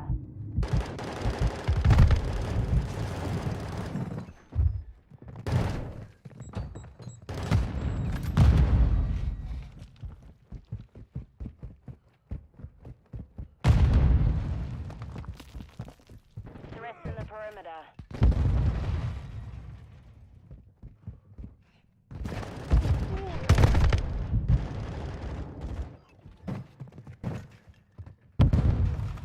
Hardpoint compromised. Secure the area.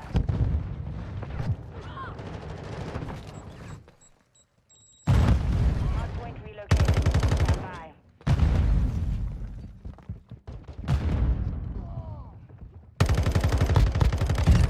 Fuck you, tabarnak.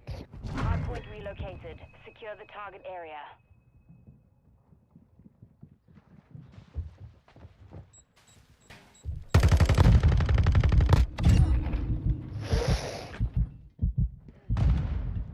Enemy targets at the hardpoint.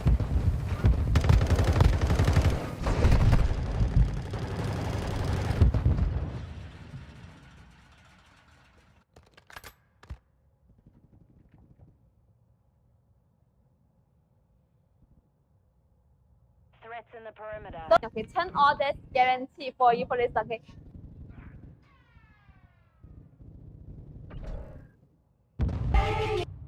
Enemy targets at the hardpoint.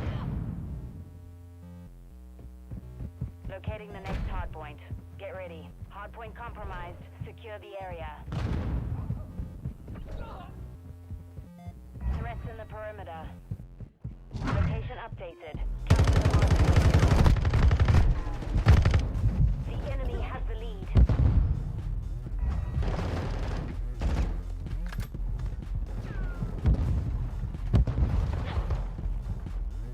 Enemy targets at the hardpoint. Allez, gang.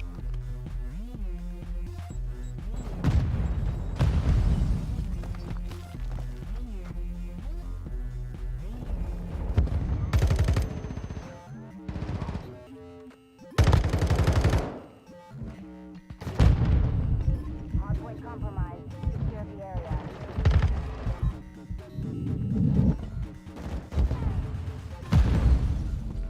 Threats in the perimeter. Hardpoint relocating. Stand by.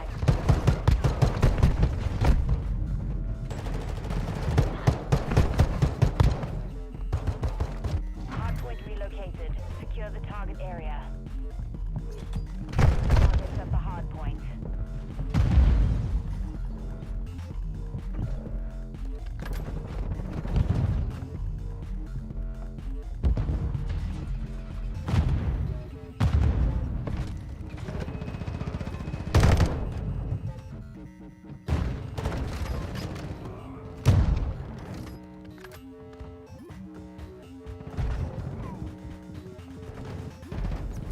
Threats in the perimeter.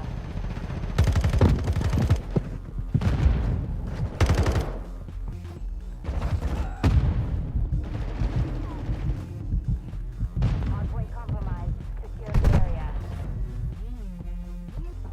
Confirming next hardpoint. Stand by.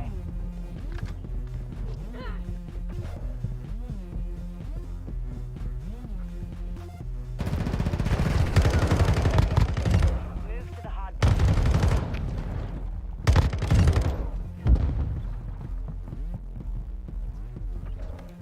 Threats in the perimeter.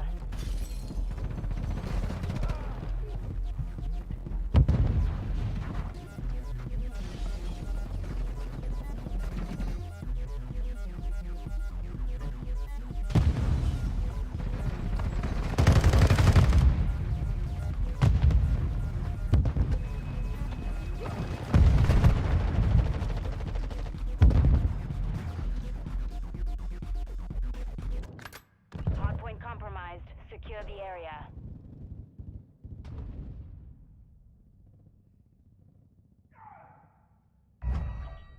Locating the next hardpoint. Get ready.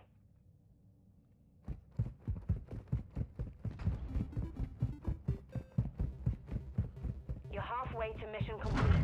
Location updated. Capture the hard point.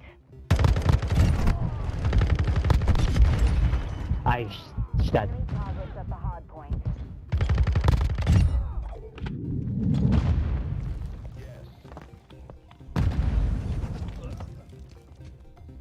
Hardpoint compromised. Secure the area.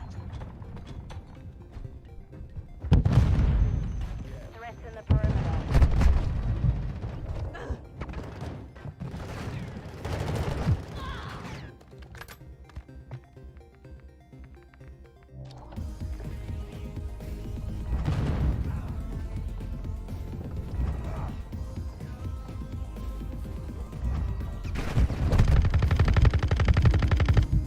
Confirming next hardpoint. Stand by.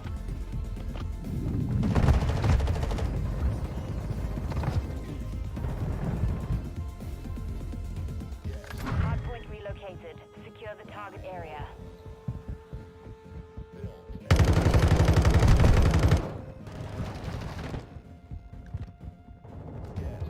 Enemy targets at the hardpoint.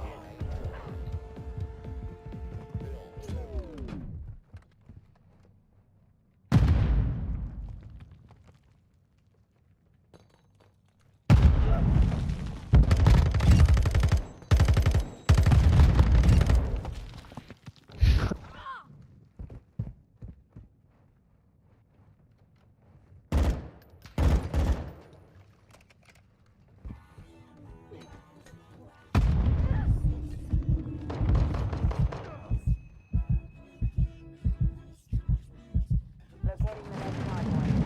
Get ready.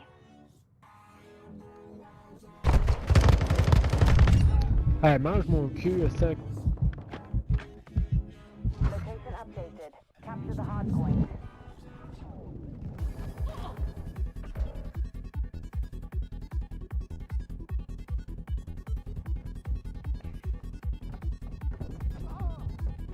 Hardpoint compromised. Smart. Good job, Jig.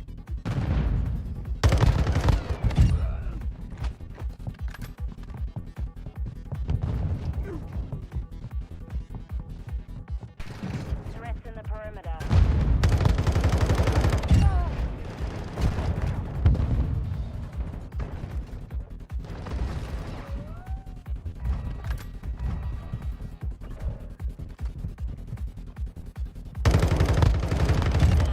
Ah, man, sérieux. Hardpoint relocating. Stand by.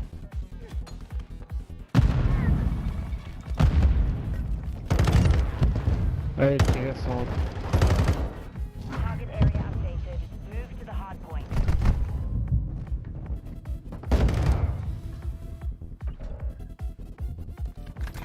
Moving. Enemy targets at the hardpoint.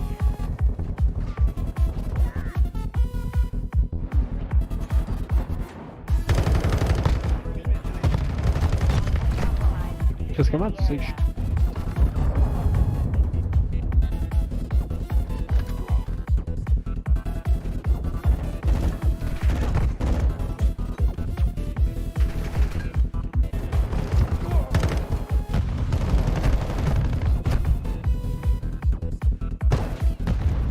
Enemy targets at the hardpoint. Locating the next hardpoint. There is threats in the perimeter.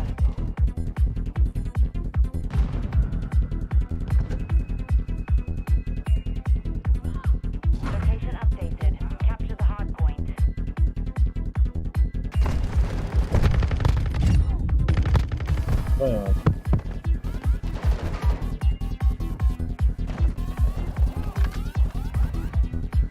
Hardpoint compromised. Secure the area.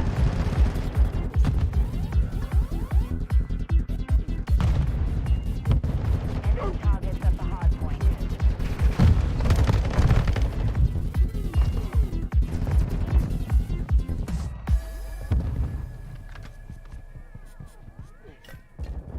Threats in the perimeter.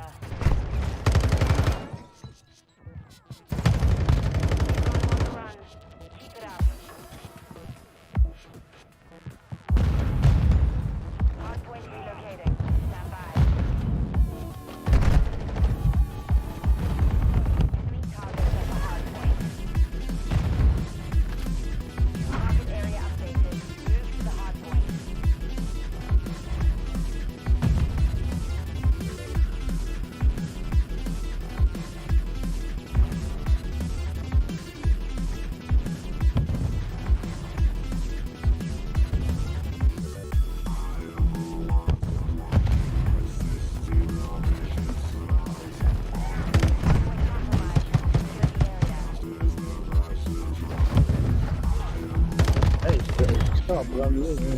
Prends un shooter de whisky avec ça. On va prendre un shooter de whisky avec toi. Je suis disponible pour du rebirth si jamais. John, on est sur Drink more beer, man. Ça va faire Too fucking hype, man. Calm the fuck down. Drink that beer. Jesus Christ. Chris, 17 kills, man. Le 3 quarts au pistolet.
With 16 omniscient eyes, unblinking endless judgment, cast as the patterns rise. I am the wild eye watching with 16 omniscient eyes, unblinking endless judgment, cast as the patterns rise.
Anyone's laying down in the room.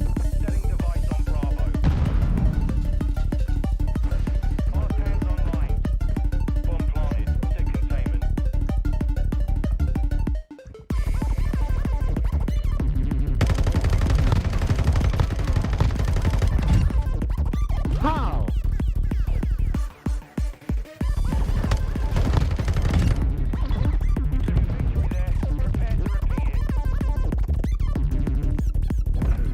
Good as fuck, ain't it?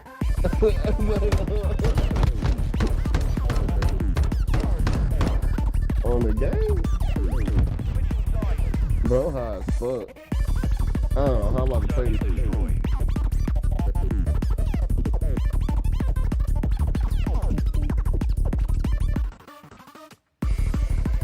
Stable 1.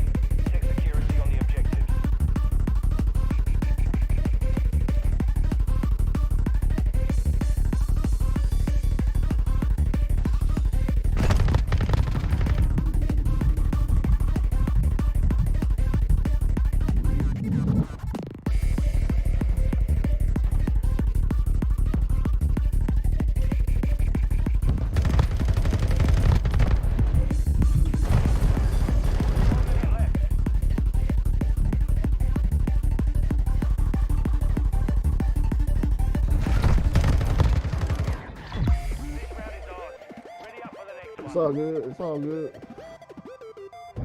This is my first game. I'm warming up. I should have did some quick play first, but I'll be alright. Switch inside. Search and destroy.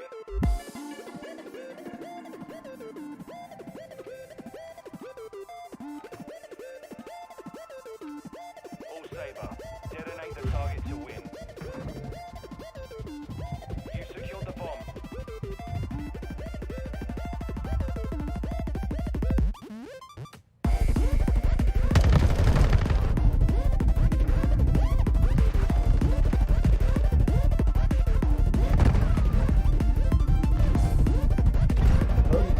Bro, what the fuck? It said throw bomb back. I pressed RB. I didn't even pick it up. Look, right here, look. God, you didn't even let me pick it up.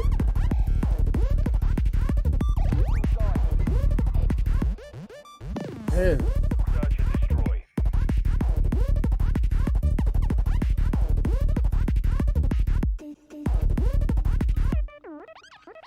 All Saber, defend the objective.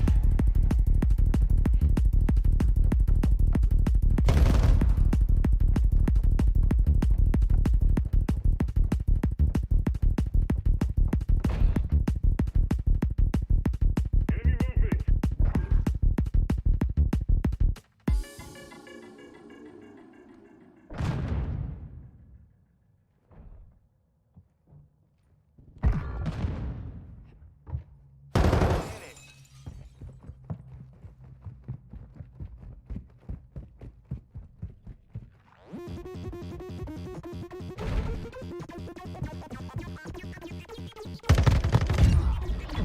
This round is ours.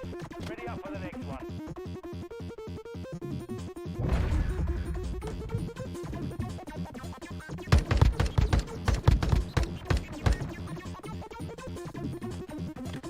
Switch inside. Alright. Search and destroy.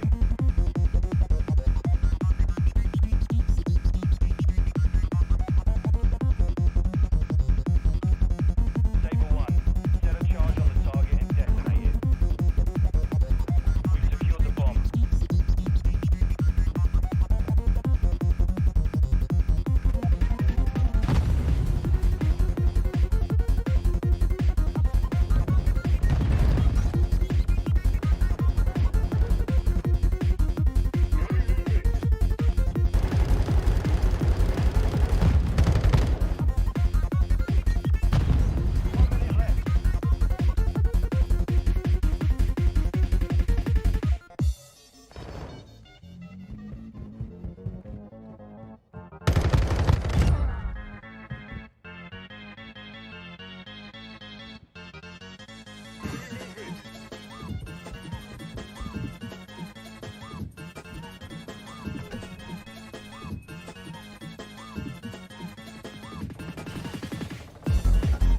Final 30 seconds.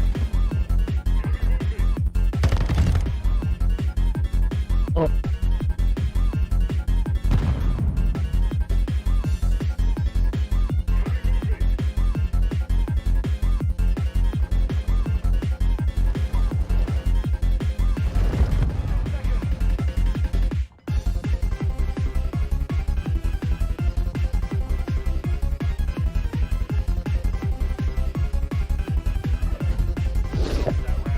Ready up for the next one.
Go.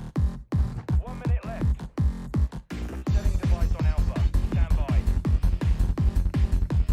Device in place. Countdown started.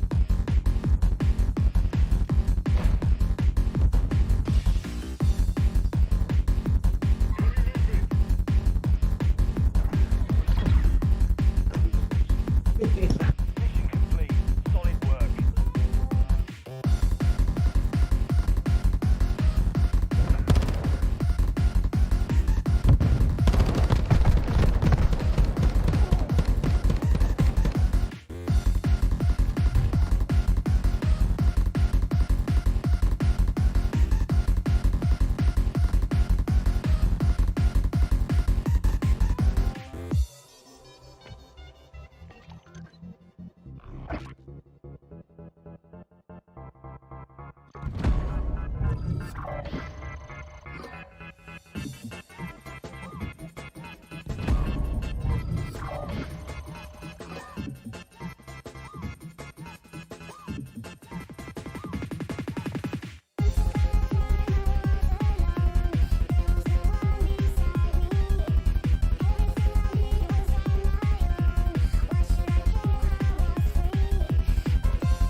Let's go, boys.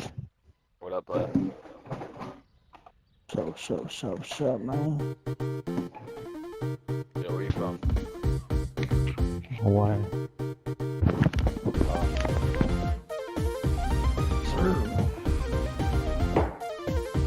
Big old me. Big deal thing.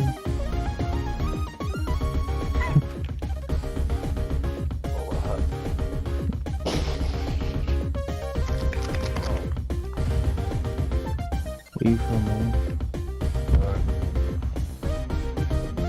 Where's New York?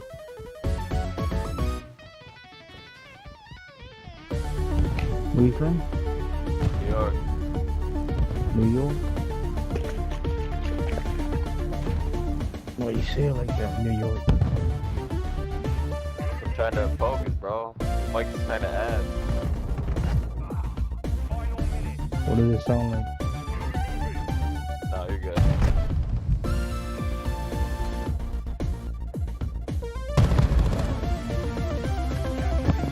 No, your mic sounds good.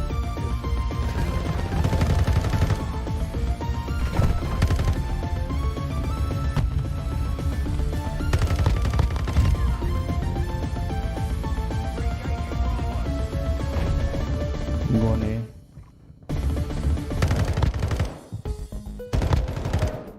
Frying kitchen. Oh, it's in the kitchen. Medic.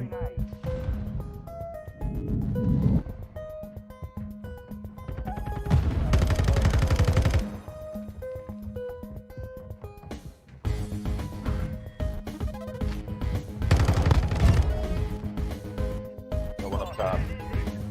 Oh, that's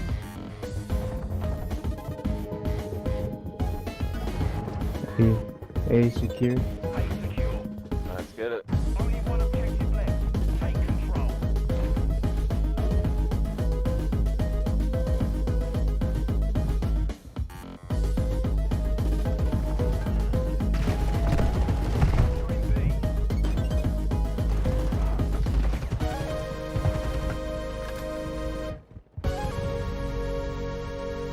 Somebody gotta stay in the room upstairs.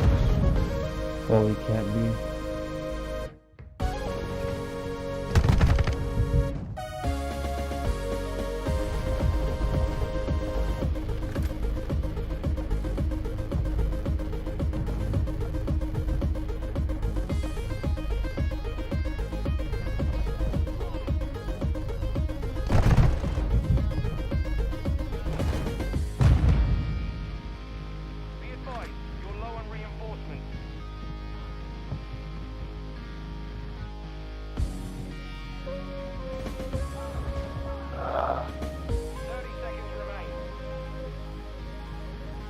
Get it. Whoa.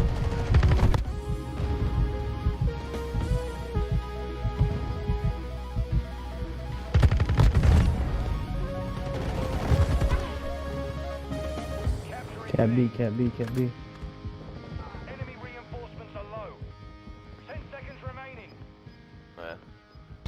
Capturing B. I'm coming, hang on. Capturing B. We're attacking Bravo. Oh.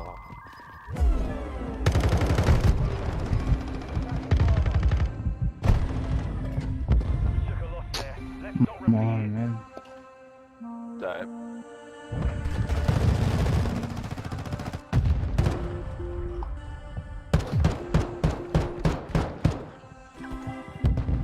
Switching sides.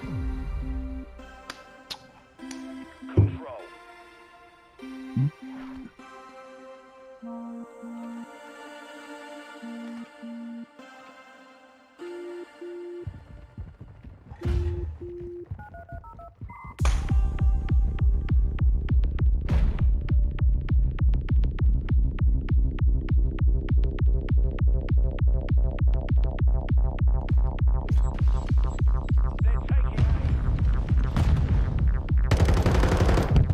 They're all AP.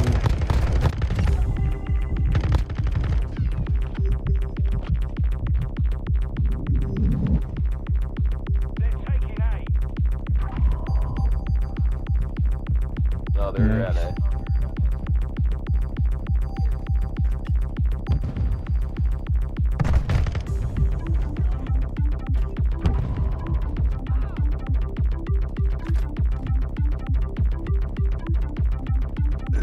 Let them have it. Let them have it.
Pompa que.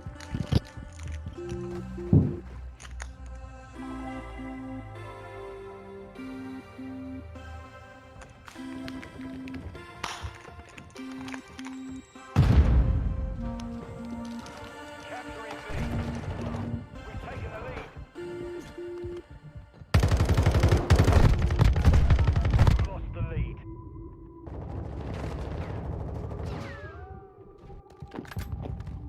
Final minute. Capturing B. The lead is ours. Capturing B.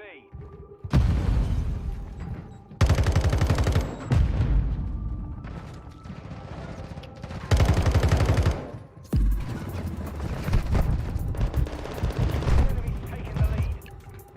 We're engaging Bravo.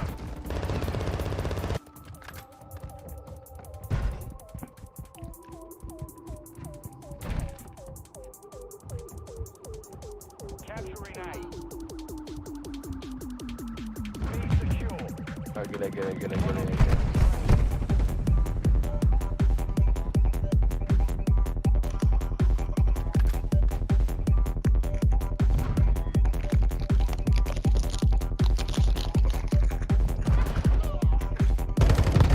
Lost the lead.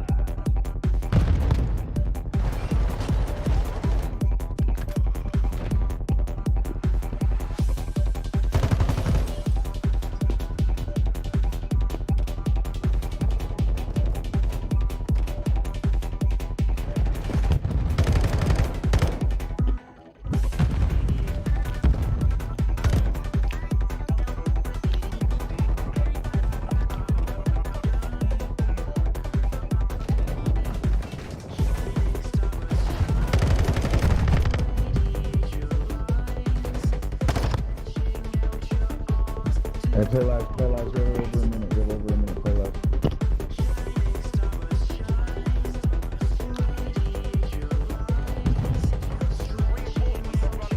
Alright, let's go, boys.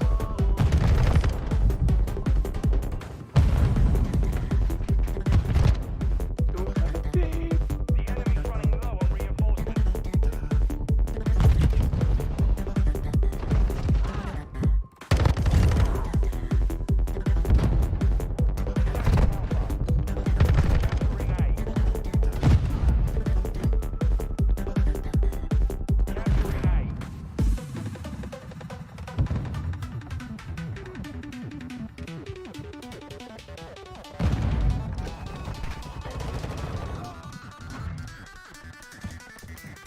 Oh shit.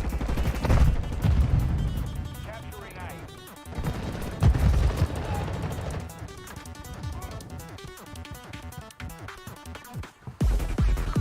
Get on in.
One up top, one up top.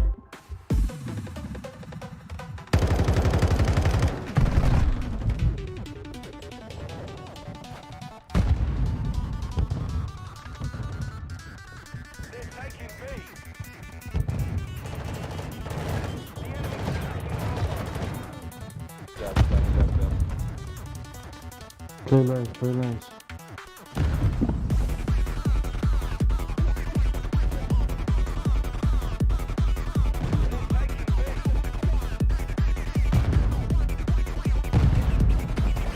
Oh. Oh, fuck down.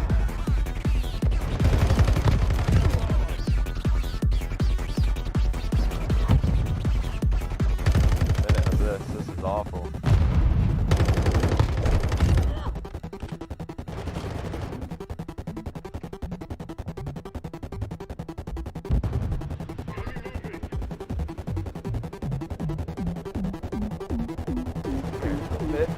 Upstairs.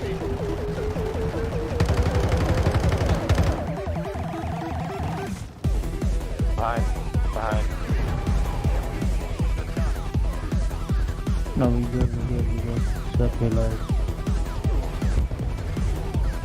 You got to get out of there. How do you tag?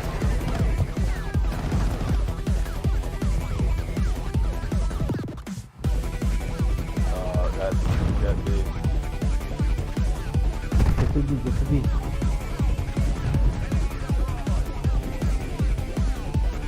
Two guys right there. They're at B. One.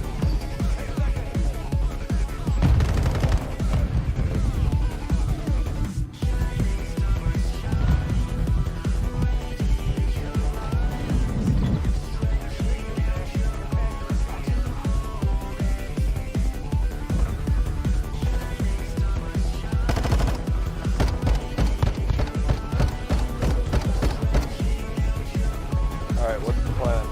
I have no idea. Yo, give us a sec. Wait till it just starts so I don't hear us, man. Defend. That's the fucking game plan. I'd say I know they're probably gonna rush A, but Like, should we give it to them? that's just a lot, guys. We gotta give him one. I say we give him one. Give him I'm gonna give him a fight over here though. Just make it hard. Give him a longer time. Don't think they're going to A though. No, they going B. They're split. They are B.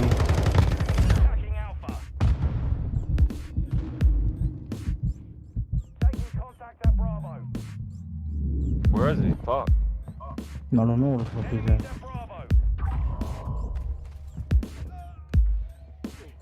Wait, weren't we just defending? Yeah. So it was like random. Guys. They want to get B over with. Yeah, because they know they can't take B. Yeah. Right. Oh, shit.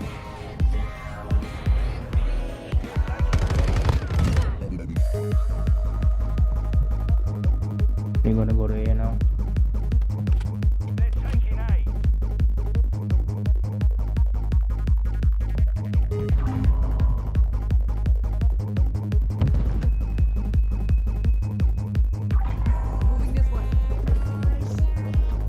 Alright, just give it to him. Fuck it. All out. Go all out. But it's whole B though. 1 minute. 2 minutes. We need trophies. I dropped one. I'm doing one. 2 on access. Oh, behind.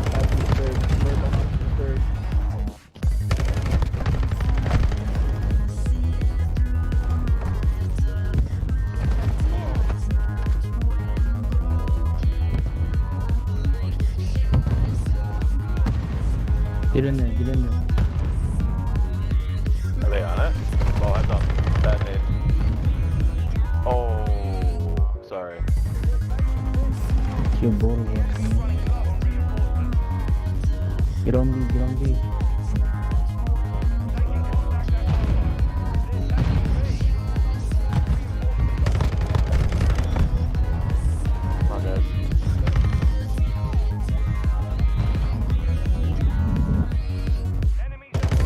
You killed me already. Low key live, go slash shoot. I mean defend it, but from a distance, I'm going in one time. Pocket,